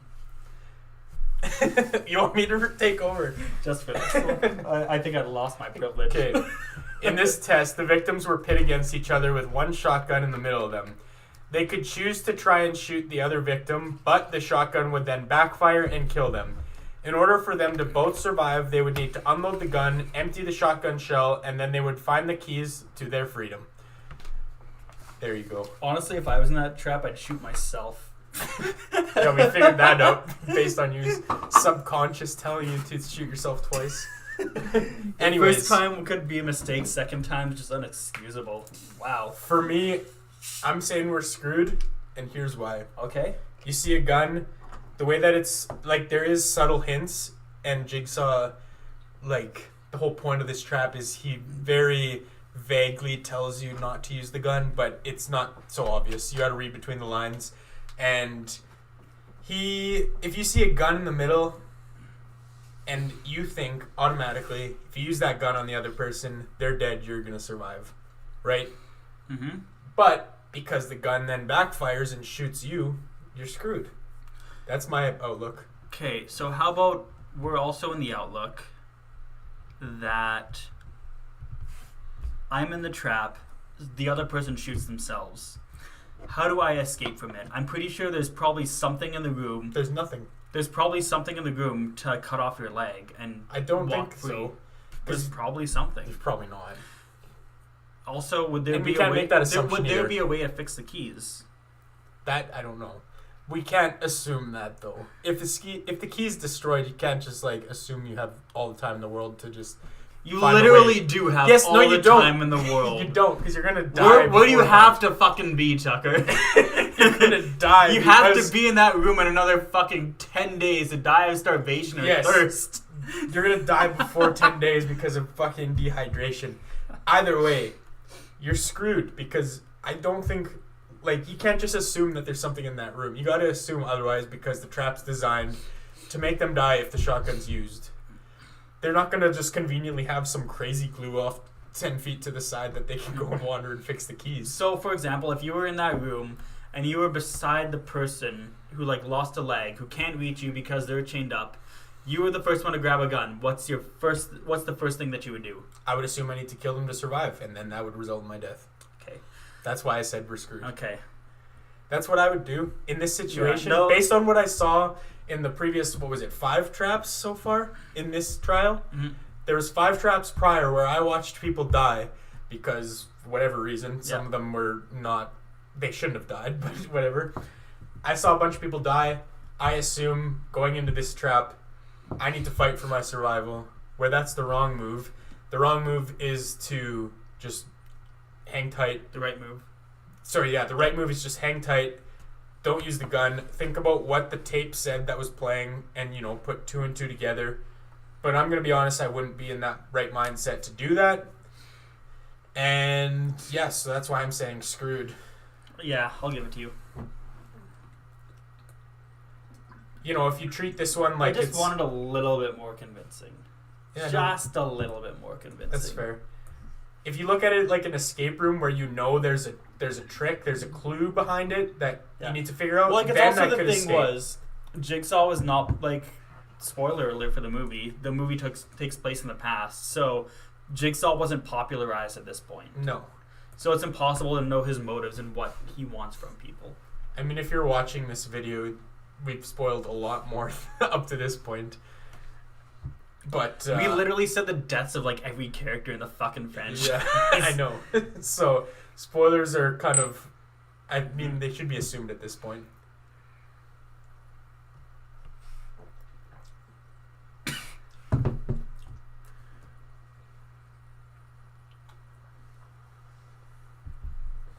Okay, one more. Final trap of Jigsaw. Mm. And this is the one that I was actually featured in the thumbnail, which is laser collars. What a fun trap. It's interesting the way it plays out for sure. The victim of this trap had a collar mechanism consisting of several lasers strapped around their neck. In order to survive this trap, the victim needed to confess their wrongdoings as a detective. Although he does this, there is no mercy given and he is killed regardless. So, I feel like we should do it in the perspective that all we have to do is confess our wrongdoings. Yeah, we got to do it by its design. Yeah. But, I mean, you could argue the design was to not actually let him go. It was designed to be... What we've done for past traps, we've done it for design. Yeah, the way that it's described that it is made to be. The way that it's supposed to work. And if that's the case, it's a walk in the park. Yeah. Walk in the park. So, yeah, okay. Because like, if we're doing it by design, like with this... At worst, you're this guy and you lose your job and go to jail. But... I'd rather drop the soap than be dead. I mean, you don't have to drop the soap. You could just leave the soap in your hand and then... You'll be stinky. No, you can still wash the... You don't need to drop the soap. I wouldn't drop it on... I wouldn't drop it on purpose, you sick fuck. You probably would. Either way, if I dropped the soap, I wouldn't be going to pick it up, is my point. That soap's gone. Either way, that's one sip. That's the first rule in prison. We got Zach here saying, what are you drinking for shots? We just bought butterscotch schnapps. And it's so thick. It smells so delicious. It smells great, but it's very thick and it's very, very sweet. It's very sweet, which is unfortunate. But it's fine. So yeah, that was Jigsaw. It's honestly for Jigsaw, the traps that were involved, for me, it wasn't as exciting as some of the others, for sure. I don't know. That's just the vibe I got from looking at the traps here. We never did like a tier list, or like not a tier list, but we never did a rankings video, which we should do a liquor list based on the movie and their traps. Like which movie had the best traps? Yeah, so like for example, like I say this movie's bad because it had bad traps. Yeah. Or like this movie's my last rated movie. Based solely on traps. Yeah, so like I think Saw would be the last one. The first Saw? The first Saw would be the last one. Yeah. It was very simple. Yeah. But at the same time, like, yeah, if you're basing it solely on traps, I do agree. And that's because they weren't trying to put the focus on traps for that movie, which it eventually became like the torture porn. It's all about the traps. So, yeah, that is exactly why they didn't have as good of traps in the first one like they did in the later ones, because they were trying to come up with some crazy traps. So, obviously, they're going to be going above and beyond for the traps, you know? Yeah. Anyways... The final movie so far up to this point in the franchise, and it just came out last year. Mm-hmm. It is Spiral from the Book of Saw. From the Book of Saw. Sorry, I should have clarified, been more specific. Anyways, the first trap of the movie, it's the opening sequence of the movie. It's the subway trap. The victim was Moore Boswick, who died. The victim was trapping standing on a stepladder. That's literally what it says. Shut your mouth. Maybe I was drunk when I typed this. It was trapped. The victim was on a stepladder with his hands tied behind his back and suspended from the ceiling with his tongue in a metal trap. In order to free himself, he needed to bite through or rip his tongue out. If he failed to do so, he would be ran over by a subway train. Yeah, and let me correct the record. I made the mistake. You were in this one. I was in this trap. I was in this trap in the thumbnail for this part, and the last part I was in the laser collar. Yeah. And I made that mistake. Yeah. I was in reverse bear trap in the first one. Yeah. We didn't even bring attention to that, but that's fine. Yeah, either way. Yeah, I just remember. Either way, this is extreme pain. 100%, without doubt. Mm-hmm. Your tongue is getting ripped off or bitten through. Mm-hmm. I don't even know if you could rip your tongue out like that. That'd be fucking insane. Yeah. But extreme pain. So at the very least, extreme pain. I'd say extreme pain, easy escape. Not even easy. What? Not even easy. Okay, how would you say it would be hard? Okay, let's look at it if you're just gonna jump down and rip your tongue out. that, of course, is the easiest route. But at the same time, like I said, what happens? Like, I don't know how it works. What happens when you pull your tongue so hard and fast? Does it actually like rip out, or is there like a tendon back there that just stretches so much and whatever that you end up having to like bite through or something? I don't know how a tongue works that well. I'm not that masterful. It's like a Happy Tree Friends skit where all your other organs come out. yeah, if that's the case, we're screwed. I feel like it's easy escape extreme pain, assuming we can survive if our tongues are ripped out. This one has we say that with an asterisk. I definitely need an asterisk in there. Yeah, no, I'll say asterisk for sure. Because like it wouldn't be like it was either easy escape extreme pain or we're screwed. But that's what I was leaning towards. Yeah. So worst case we put it hard escape extreme pain, but I still say easy escape extreme pain, just for the main fact that like I'm assuming we can survive with our tongues ripped out. But I mean, also your tongue is the strongest muscle in your body. But can it hold up how many pounds of you? Maybe. I don't freaking know. I've never done muscles. Is the tongue the strongest muscle in your body? That's what they say, because it's always floating in your mouth and you never actually rest your tongue. I'm going to rest my tongue right now. You can't rest your tongue. It's impossible. That's pushing it down. That's not even fair. Okay, but hear me out. Get some rest, little It didn't tongue. rest. Hear me out. I was honestly going to say we're screwed for this. You're saying easy escape extreme pain. Mm-hmm. Should we meet in the middle and say hard escape extreme pain? If you want to do we're screwed, we have to meet in the middle. I feel like there's no middle ground. Yeah. I was torn between the two of these because like, well, I feel like if you're still torn, then we still have to meet in the middle ground, which is hard escape extreme pain. It would be low into that. I feel like it's hard to rip your tongue out. It's not hard to rip your tongue out. Just jump off the ladder. Do it right now. I don't want to. Good. I don't need to. You shouldn't. This channel would, I think, be taken down, or at least the video. And you have to find another host who has a tongue. I'll do it myself. Hey, the channel's not going to be gone. We're small enough. We're under YouTube's radar. Yeah, we just get rid of one video and nobody would know a thing. Exactly. Maybe 3 people. I don't know how many people are watching, but anyways, we spent a lot of time on that subway trap. Let's move on to the finger trap. Okay. The victim of this trap was placed in a large tank with a bundle of wires hanging over the edge.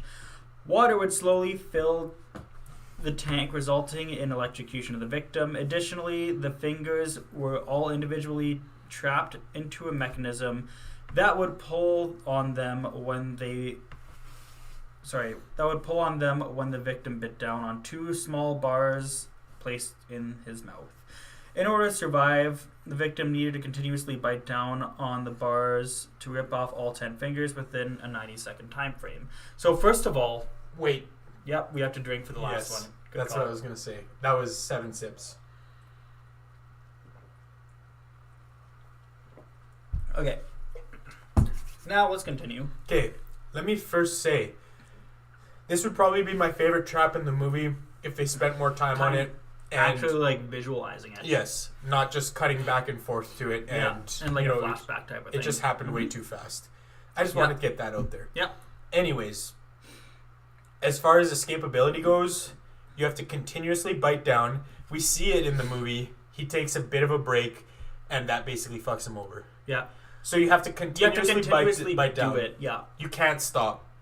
So, at the very least, like, extreme pain, no matter what.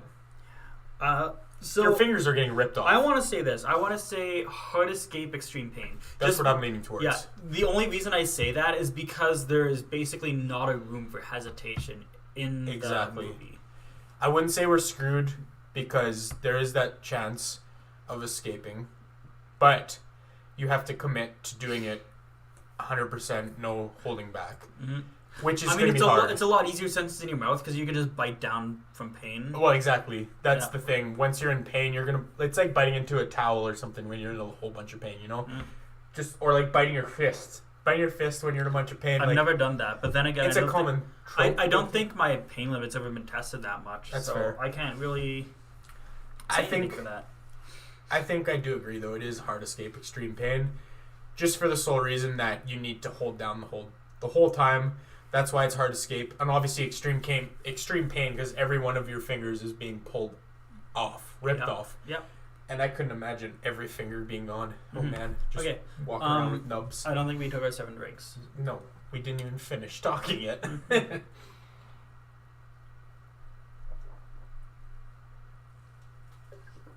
Alrighty. Ladies, gentlemen, let's move on to the next trap. Yeah, and this was the least... I think it was the most underwhelming trap of Spiral, in my opinion. Slow pace.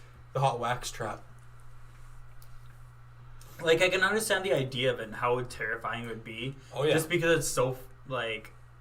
Just because it's hot wax, it's not like normal wax where it just, like, cover your breathing, but it's just burning your face. Yeah, well, not only that, there's another aspect, which I guess we'll get to in the overview of it. Okay. This trap consisted of a large boiler full of hot wax and a table in which the victim was strapped to. There was a blade positioned under the neck of the victim. Once the game began, the wax would pour over the victim's face, resulting in them getting burned and smothered to death. In order for the victim to survive, they needed to sever their spine with the blade and the wax would stop pouring. The victim, at the very least, would be left paralyzed. Yeah. Excuse me. So no matter what, they're just completely screwed up for the rest of their life. Yeah. They're not going to be able to... Most likely, they're not going to be able to walk. There's obviously the miracles you hear about where somebody, like, severely broke their neck and, like, they were paralyzed but then eventually learned to walk again. But that's a miracle, like I said. Yeah. In this case, first of all, it's extreme pain regardless because it's the hot wax boiling you and smothering you to death. This is the first one that I'd say is either easy escape or we're screwed. Easy escape, extreme pain, or we're screwed. Just because we're screwed because we're in a wheelchair for life. Yeah, but that's and also like, still it'd be surviving. Like, probably like neck up. It's still surviving though. Yeah. So like, when we say we're screwed, I'd say you got to look at it at death versus life. Yeah. So in this case, like, it's still hard to get over the mental factors of, you know, breaking your own spine. And how easy would it be to sever your spine on a blade? Well, like that's the thing.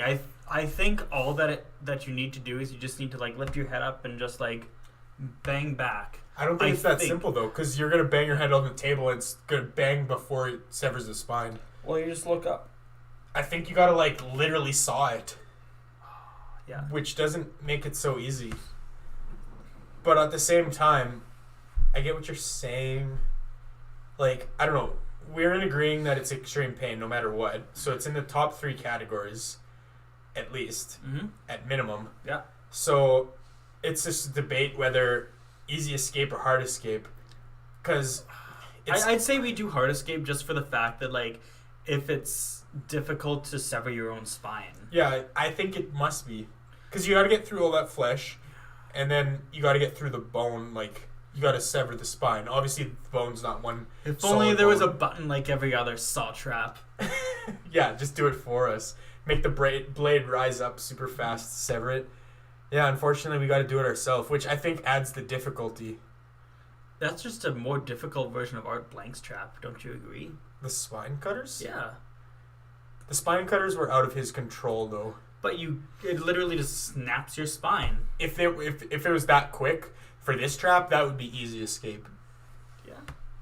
But that would kill Art Blank in that case. Is it just because it's like 2 vertebrates? I don't know exactly what it is, but that was designed to kill him. Okay, that's kind of what I thought too. Either way, let's take our 7 sips.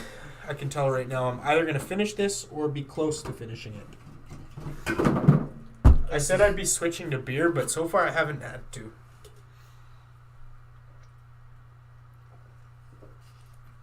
Okay. So we're on to our last 3. Tucker's on that one. So let's move on. We have the Ezekiel Banks trial. Tucker, do you want to take a guess who the victim was? Was it Reggie? Pretty close. Okay. It wasn't Reggie, actually. It was Ezekiel. Do you remember that character? Yeah, no, that makes sense actually. Okay. I thought it was gonna be Reggie. See, like you see the guy in the picture named Ezekiel. Who's that? I think that's Ezekiel Banks. Yeah, that's Ezekiel Banks. See, he's the guy that's in Ezekiel Banks' trial. Oh, okay. See, it makes sense now, Yeah, I know, I get it. I thought it was Reggie though. But yeah, no, okay. Anyways, carry on. Okay, so this trap is similar to the bathroom trap in the sense that the victim is chained to a pipe with their wrist. They're chained to the pipe with their wrist. Okay, they're chained to a pipe by the wrists. A trap is designated to make the victim cut off their own hand with a hacksaw to escape. Ezekiel was able to reach for a bobby pin nearby to pick the lock and free himself unscathed. After escaping the initial trap, Ezekiel needed to proceed through a series of tests to get him through to be freed. Mm-hmm. So if we're just going off of this, him being handcuffed, that's what I'd assume, right? Is that what you want to go? Because the trial consists of him facing the next several trials. So we'll get into those when we get into those, right? Yeah, so then for those, but I don't know. Because for those ones, I think we got to look at the victim's perspective, not Ezekiel's perspective. So I think in this case, it's different from the last ones. But for this case, for his trial, we have to assume through and through what he's going through. So first he has to cut off his hand, but in his case, he finds a bobby pin to pick the lock. Do we assume we have the convenience of having a bobby pin around to do it? Yeah, because it's part of the design. Yeah, okay. I think, was it William that left William was the one setting up the traps in that movie? Spoilers? Who cares? People are watching this movie and watching this video. At this point, if you're not expecting spoilers, it's on you. I'm sorry. It's on you. So anyways. William set up these traps, so I think he left it there on purpose. Yeah, he left it there. He must have left it there on purpose. So let's assume we don't have to cut our hands off. We'll figure out how to pick the lock with a bobby pin. Is that even possible? To pick the lock with a bobby pin? Yeah. I mean, if he can do it. Is it possible? In terms of... Technically, in real life. Since he did it, yes. Because in the realm of the universe, the trap was meant to be... Okay. It was meant to be picked with a bobby pin, right? All right. Yeah. All right. So we got to assume that happens first. Does he have a time limit? I don't remember. No. Sorry. No time limit? No time limit. Okay, so he's got to go through that, and then he's got to go and get punctured by a bunch of glass, which we'll get to in, I think it's the next trap. Yeah, next trap. He gets I'd punctured. still say we do it through this one. But it's his whole trial, you got to say. So he doesn't have to get punched through the glass? True, he could just walk through. Yep. And then in the last one, yeah, no, you're right. Yeah, walk in the park. There you go. Sometimes you just have to walk through an entire series of events. And just let everyone else die around you. He wouldn't be protecting and serving in that case. But You'd be protecting. He wouldn't be protecting. Yeah, he would. What would he be protecting? Himself. Exactly. It's not protecting. It's not protect and serve in the way that protecting and serve should be done. That's not the oath they take. What oath do they take? Protect and serve. Right? Yeah. So, he's not protecting or serving. Either way, he's serving and protecting himself. Either way, that's it. That's not the point of the oath. Either way, it's a walk in the park. Yeah. He's going to lose his job because he disobeyed the oath. Actually, he's probably going to get a paid. He's going to get a paid suspension. You're not wrong, which is hilarious. Anyways, let's move on to the trap. Glass grinder. Yep. Peter Dunleavy, who died. Yep. Reggie's not in any of these. Reggie's not a character in the movie. Oh, damn it. Maybe he's going to be in the next one. Anyways, a glass grinder consisted of the victim of the trap being hung by his hands via chains with their back facing a large chute that fired countless shards of glass at the victim, which would cause them to quickly bleed out. In order to escape, you need to help a second person that needs to find a key in the room and unlock a padlock, which stops the chute and saves the victim. Somebody else's hands? It is, without a doubt. You can't even argue. You need somebody else to get the key and let you set free. But, this is what I'd argue. To get the key, how difficult would that be? What do you mean? He can't get the key chained up. No. Where is the key? In the trash bin. How do you know that? Well, there's something because you watched the movie. There's like a subtle hint that like something about being in the garbage. The fact that somebody would recognize that, it might be almost we're screwed. Yeah, well, no, because I don't think so. Because at the same, like, yeah, maybe in the grand scheme of things you might be screwed, which obviously he was, but it's still in somebody else's hands. Somebody else could be smart about that. You got to think, we're the ones trapped in the chain, getting blasted by this glass. Somebody else has to listen to the tape and hear it out. Maybe they're clever enough to figure it out. Maybe they're not. That's why it's in somebody else's hands. I think we got to roll the dice. I think I did this in the last video too. We roll the dice, combine numbers. Well, we just did that for the first time. But yeah, no, I'm down to do that. Because I feel like if it's any one that's like luck in somebody else's hands, it's this one that we're the most screwed. This one would probably be the most screwed. Yeah. So yeah, no, I'll agree to that. We'll combine the rolls. Combine the rolls. There's also not very many traps. If there might be one, there's one more trap left. So the odds of getting another luck-based one is pretty slim. So we said first and last. This is probably the last. Combining. You want to call a number for both of us? I think you're getting a 3 and I'm getting a 5. I think we're gonna get double ones. No way. I got a 5. 4. Oh, I got one number right again. So we're taking 9 sips.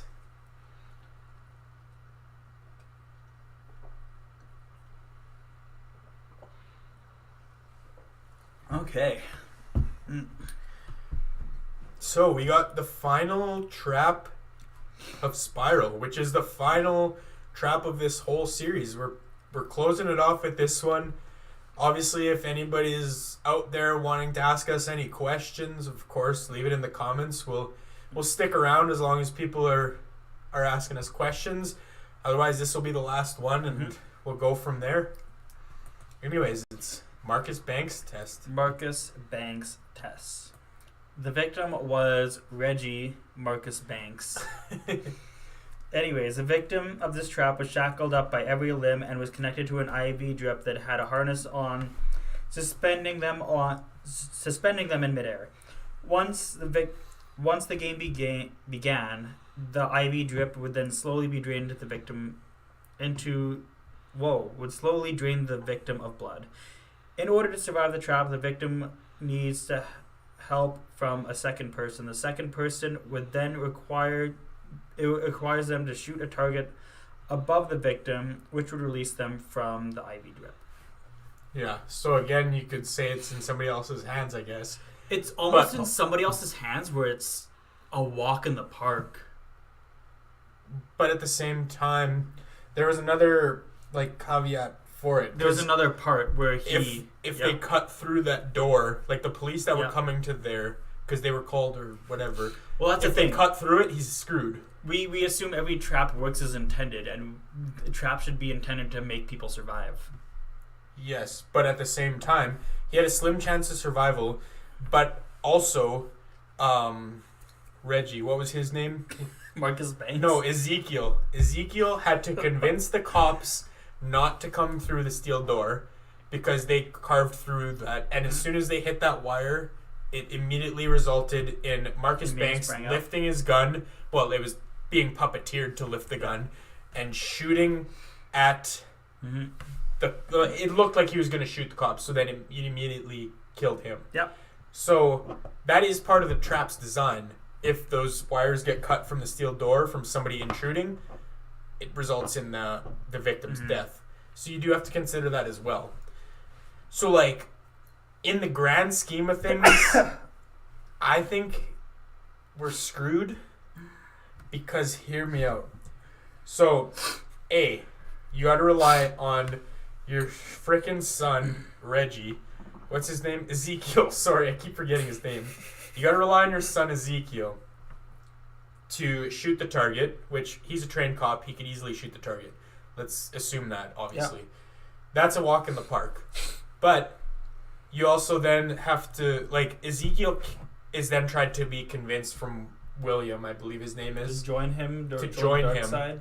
And in order to join him, he has to convince the cops not to come through that door. He doesn't know that if the cops cut through that door, that his father will die. Obviously, if he knows that, he's going to tell them not to cut through. But the fact that he doesn't know that, it's just like, why would he try to stop the cops from coming in? That's why I think Marcus Banks is screwed. In this case, it's us. My argument is that all traps should be the way that Jigsaw intended. And Jigsaw would not intend for people to be screwed in these situations.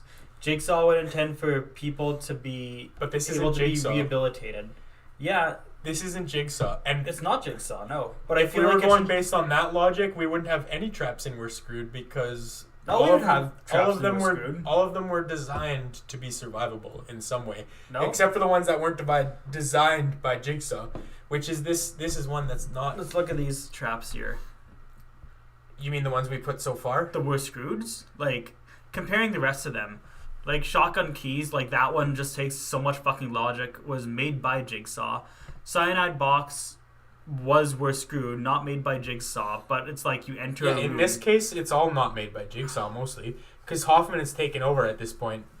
But if you look at last stream, a lot of them were Jigsaw that were screwed. Yeah. But that's my point. This isn't Jigsaw. This isn't Jigsaw, but I still feel like we do it in the way that Jigsaw intended. As our founding fathers intended, Tucker. But this isn't Jigsaw. You got to do it based on how the trap was designed, which part of the trap was, if they cut through that door, he's screwed. He's dead.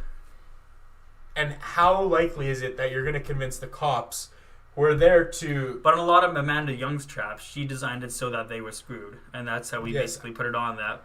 I know, but I'm talking about this trap.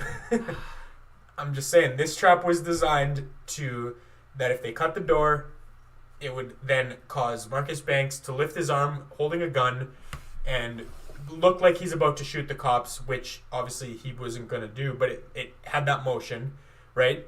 And as soon as the cops see that there's a gun pointed at them, ready to shoot, they're going to kill him. And the trap's design was that would happen. Like, if the door was cut, that would happen. Because otherwise, how would his arm get lifted up? That was part of the trap's design, right? Yeah. So, it's a matter of whether you think Ezekiel Banks can convince the cops to not cut through that door. He could just say, no, don't cut through the door. But would they listen? So anyways, this is what I'll concede to. I'll concede to we put it in the we're screwed category. Okay. But what we should do is we'll do a dice roll. We both roll. We combine numbers for the person that rolls the lowest. The person that rolls the highest takes a shot. So, are you saying that we combine the rolls? Whoever rolls the higher number takes one shot. Whoever rolls the lower number takes that many drinks? Combined? Yeah. So the person taking the shot doesn't have to take, like, let's say we roll a 5 and a 1. Yeah. If I roll a 5, I don't have to take a shot plus 6 drinks. Nope. Okay. You have to take a shot. I have to take 6. I think that's a good middle ground because I do think that it's. I think it's a weird situation. Yeah, I think it is a lot in other people's hands, but at the same time, I think because of the situation, you're gonna be screwed. Like, if it was up to me, I'd put them in both. But like, you can't do that. We gotta pick a choice, and I think that's a good solution to come to. So yeah. Okay. We'll do that. I'll just put it in we're screwed because it is what it is. So just to clarify, we are rolling a dice. Each of us are rolling a dice. And if I roll a higher number, I'm going to take a shot. Whoever rolls the lower number drinks the numbers on the dice combined, and that's how many sips they're going to take. They won't take a shot, though. I will also clarify, if we tie, then we roll again, but the first numbers stick. No. If we tie... we both take a shot, and we both take the amount of drinks combined. If we tie. Okay. That's very slim chances, so we got to do that. 2. 4. So you take a shot, I take 6 sips. You won out on that one. I will, I'll wait for you. All right. Cheers. CheersToFearYT. Just a reminder, if anybody has any questions or anything for us, just leave them in the comments. We'll stick around for a while, too. Otherwise, we'll be signing off pretty shortly here. Okay. I took a nice big 6 sips for you for that one shot. Yeah, you got lucky with 6. Yeah, no kidding. But let's just look at the tier list that we've come up with, like, in this case, Mm-hmm. compared to last time. I think we had a lot less... We had a lot more in the, like, we're screwed and extreme pain categories compared to last time. I think last time we ended up taking, 5 shots? This time I think it was like 5, yeah. This time we took 7. We were screwed in a lot of these. Yeah, and a lot of these had extreme pain. I think there was a lot more last time that had, like, minor injuries, walk in the park. And there was also a lot more luck-based. Yeah. Because relying on somebody else. I wish I had a screenshot of, like, what our last tier list looked like just to compare the two. But it is interesting. And I think that's kind of the design of the Saw movies. Because, like we said, the first Saw... Excuse me. The first Saw wasn't designed around the traps. It was designed around a storyline story. and to have a cheap budget. Exactly. And then in later installments, they interpreted it as, like, the traps were the main focus. Yeah. So each one after the first one got more crazy and crazy with the amount of traps involved. And then third one came around, and then it was basically just like, we're making this series into torture porn because apparently we invented this new genre. Exactly. And it just, this I think helps cement that statement in place because these are all later films. So it's all focused on, like, we did Saw 6 through 9. So it's all based on the newer releases, and there's more traps in extreme pain. So, like, I think it just helps solidify that statement. Mm-hmm. And, yeah. What did we do last time to close it off? We did a dice roll, I'm pretty sure. Did we? I thought we did a dice roll to close it off last We time. could do another dice roll, combine drinks. Combine our drinks for the dice roll. Last chance for if anybody wants to tune in. Ask us whatever you want.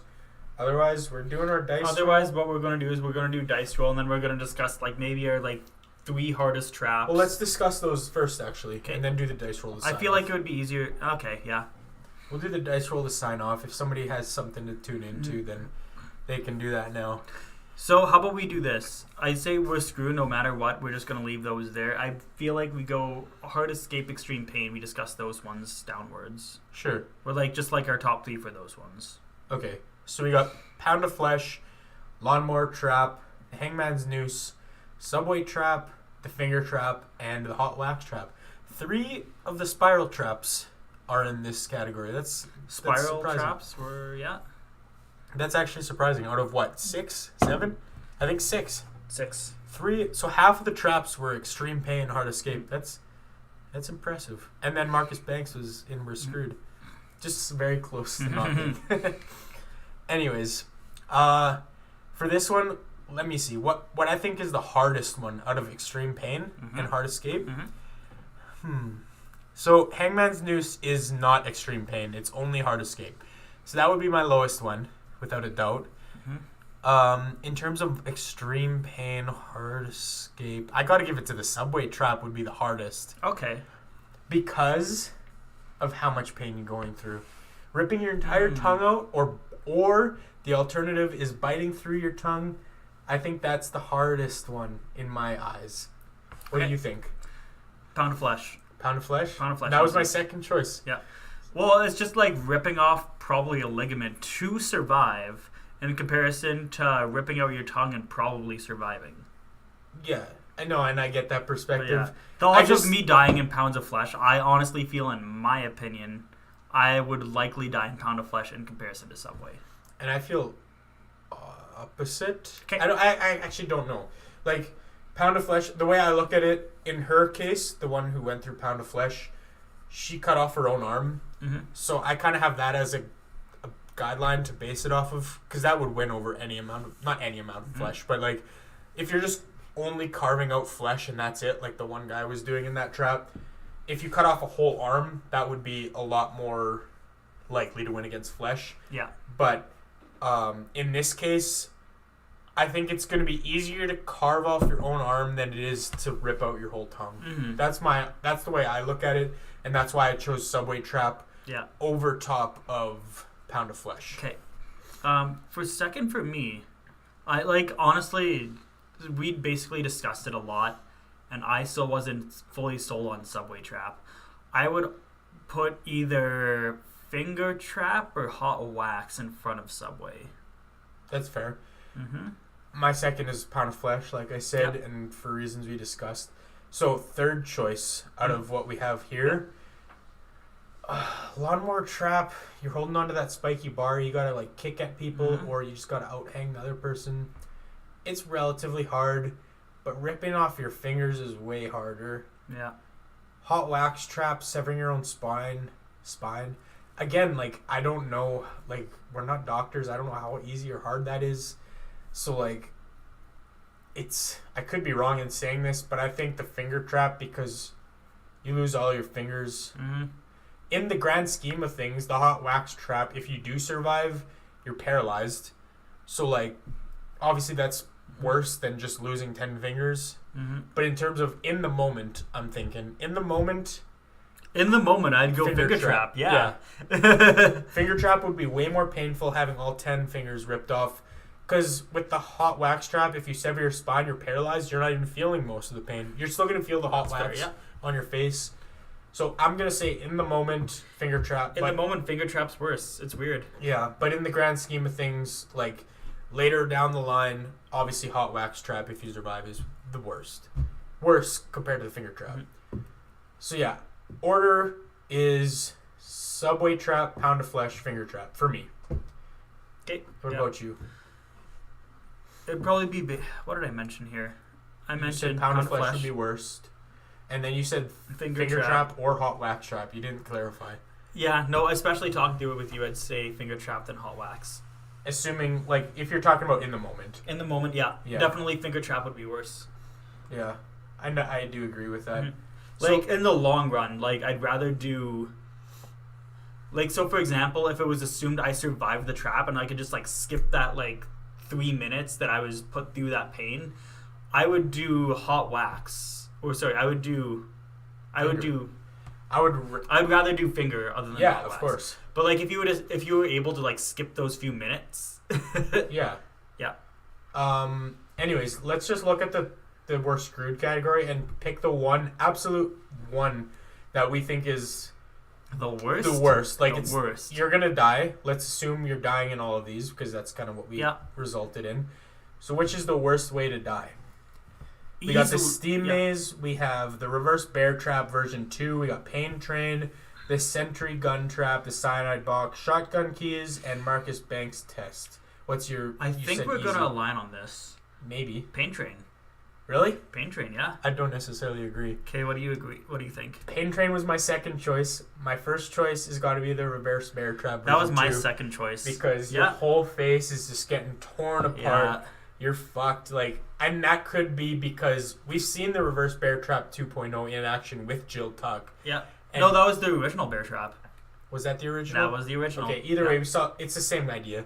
Mm-hmm. We saw the Bear Trap, Reverse Bear Trap in action, tearing apart a face, and like, I feel like that would be so much worse. And let's be honest, both ways you're gonna die almost immediately. Mm-hmm. But just because of how it looks, I think Reverse Bear Trap is slightly worse than Pain Train. That's my outlook. No, just getting impaled by... Like, it's what's that punishment? Like, what was it? Like, ancient Roman times?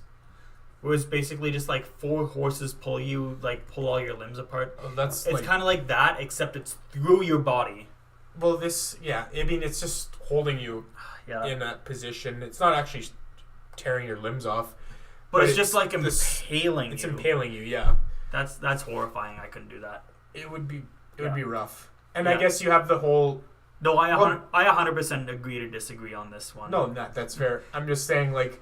It's just because, like, you have, like I understand your perspective on it, but... Yeah, and I understand yours because you're watching this thing come at you, tear down these tracks, about to, like, tear you up. So that whole sequence leading up to that fate is pretty rough. Yeah. And then the same thing can be said with the bear trap. Mm-hmm. You know, you have a time limit where you're like, okay, I'm fucked. So what am I going to do? Like, you're just thinking about death that whole 30 to 60 seconds, whatever it was. Either way, I think, we did have a lot more in the upper tiers this time around, like I said, like we said before. But let's close it off with a dice roll, combined dice roll. Combined dice roll. Yeah. Okay. Just to finish off the stream, and then we'll sign off. I got 5, 6. So yeah, so we're gonna take 6 sips, and this is us signing off, saying cheers to fears.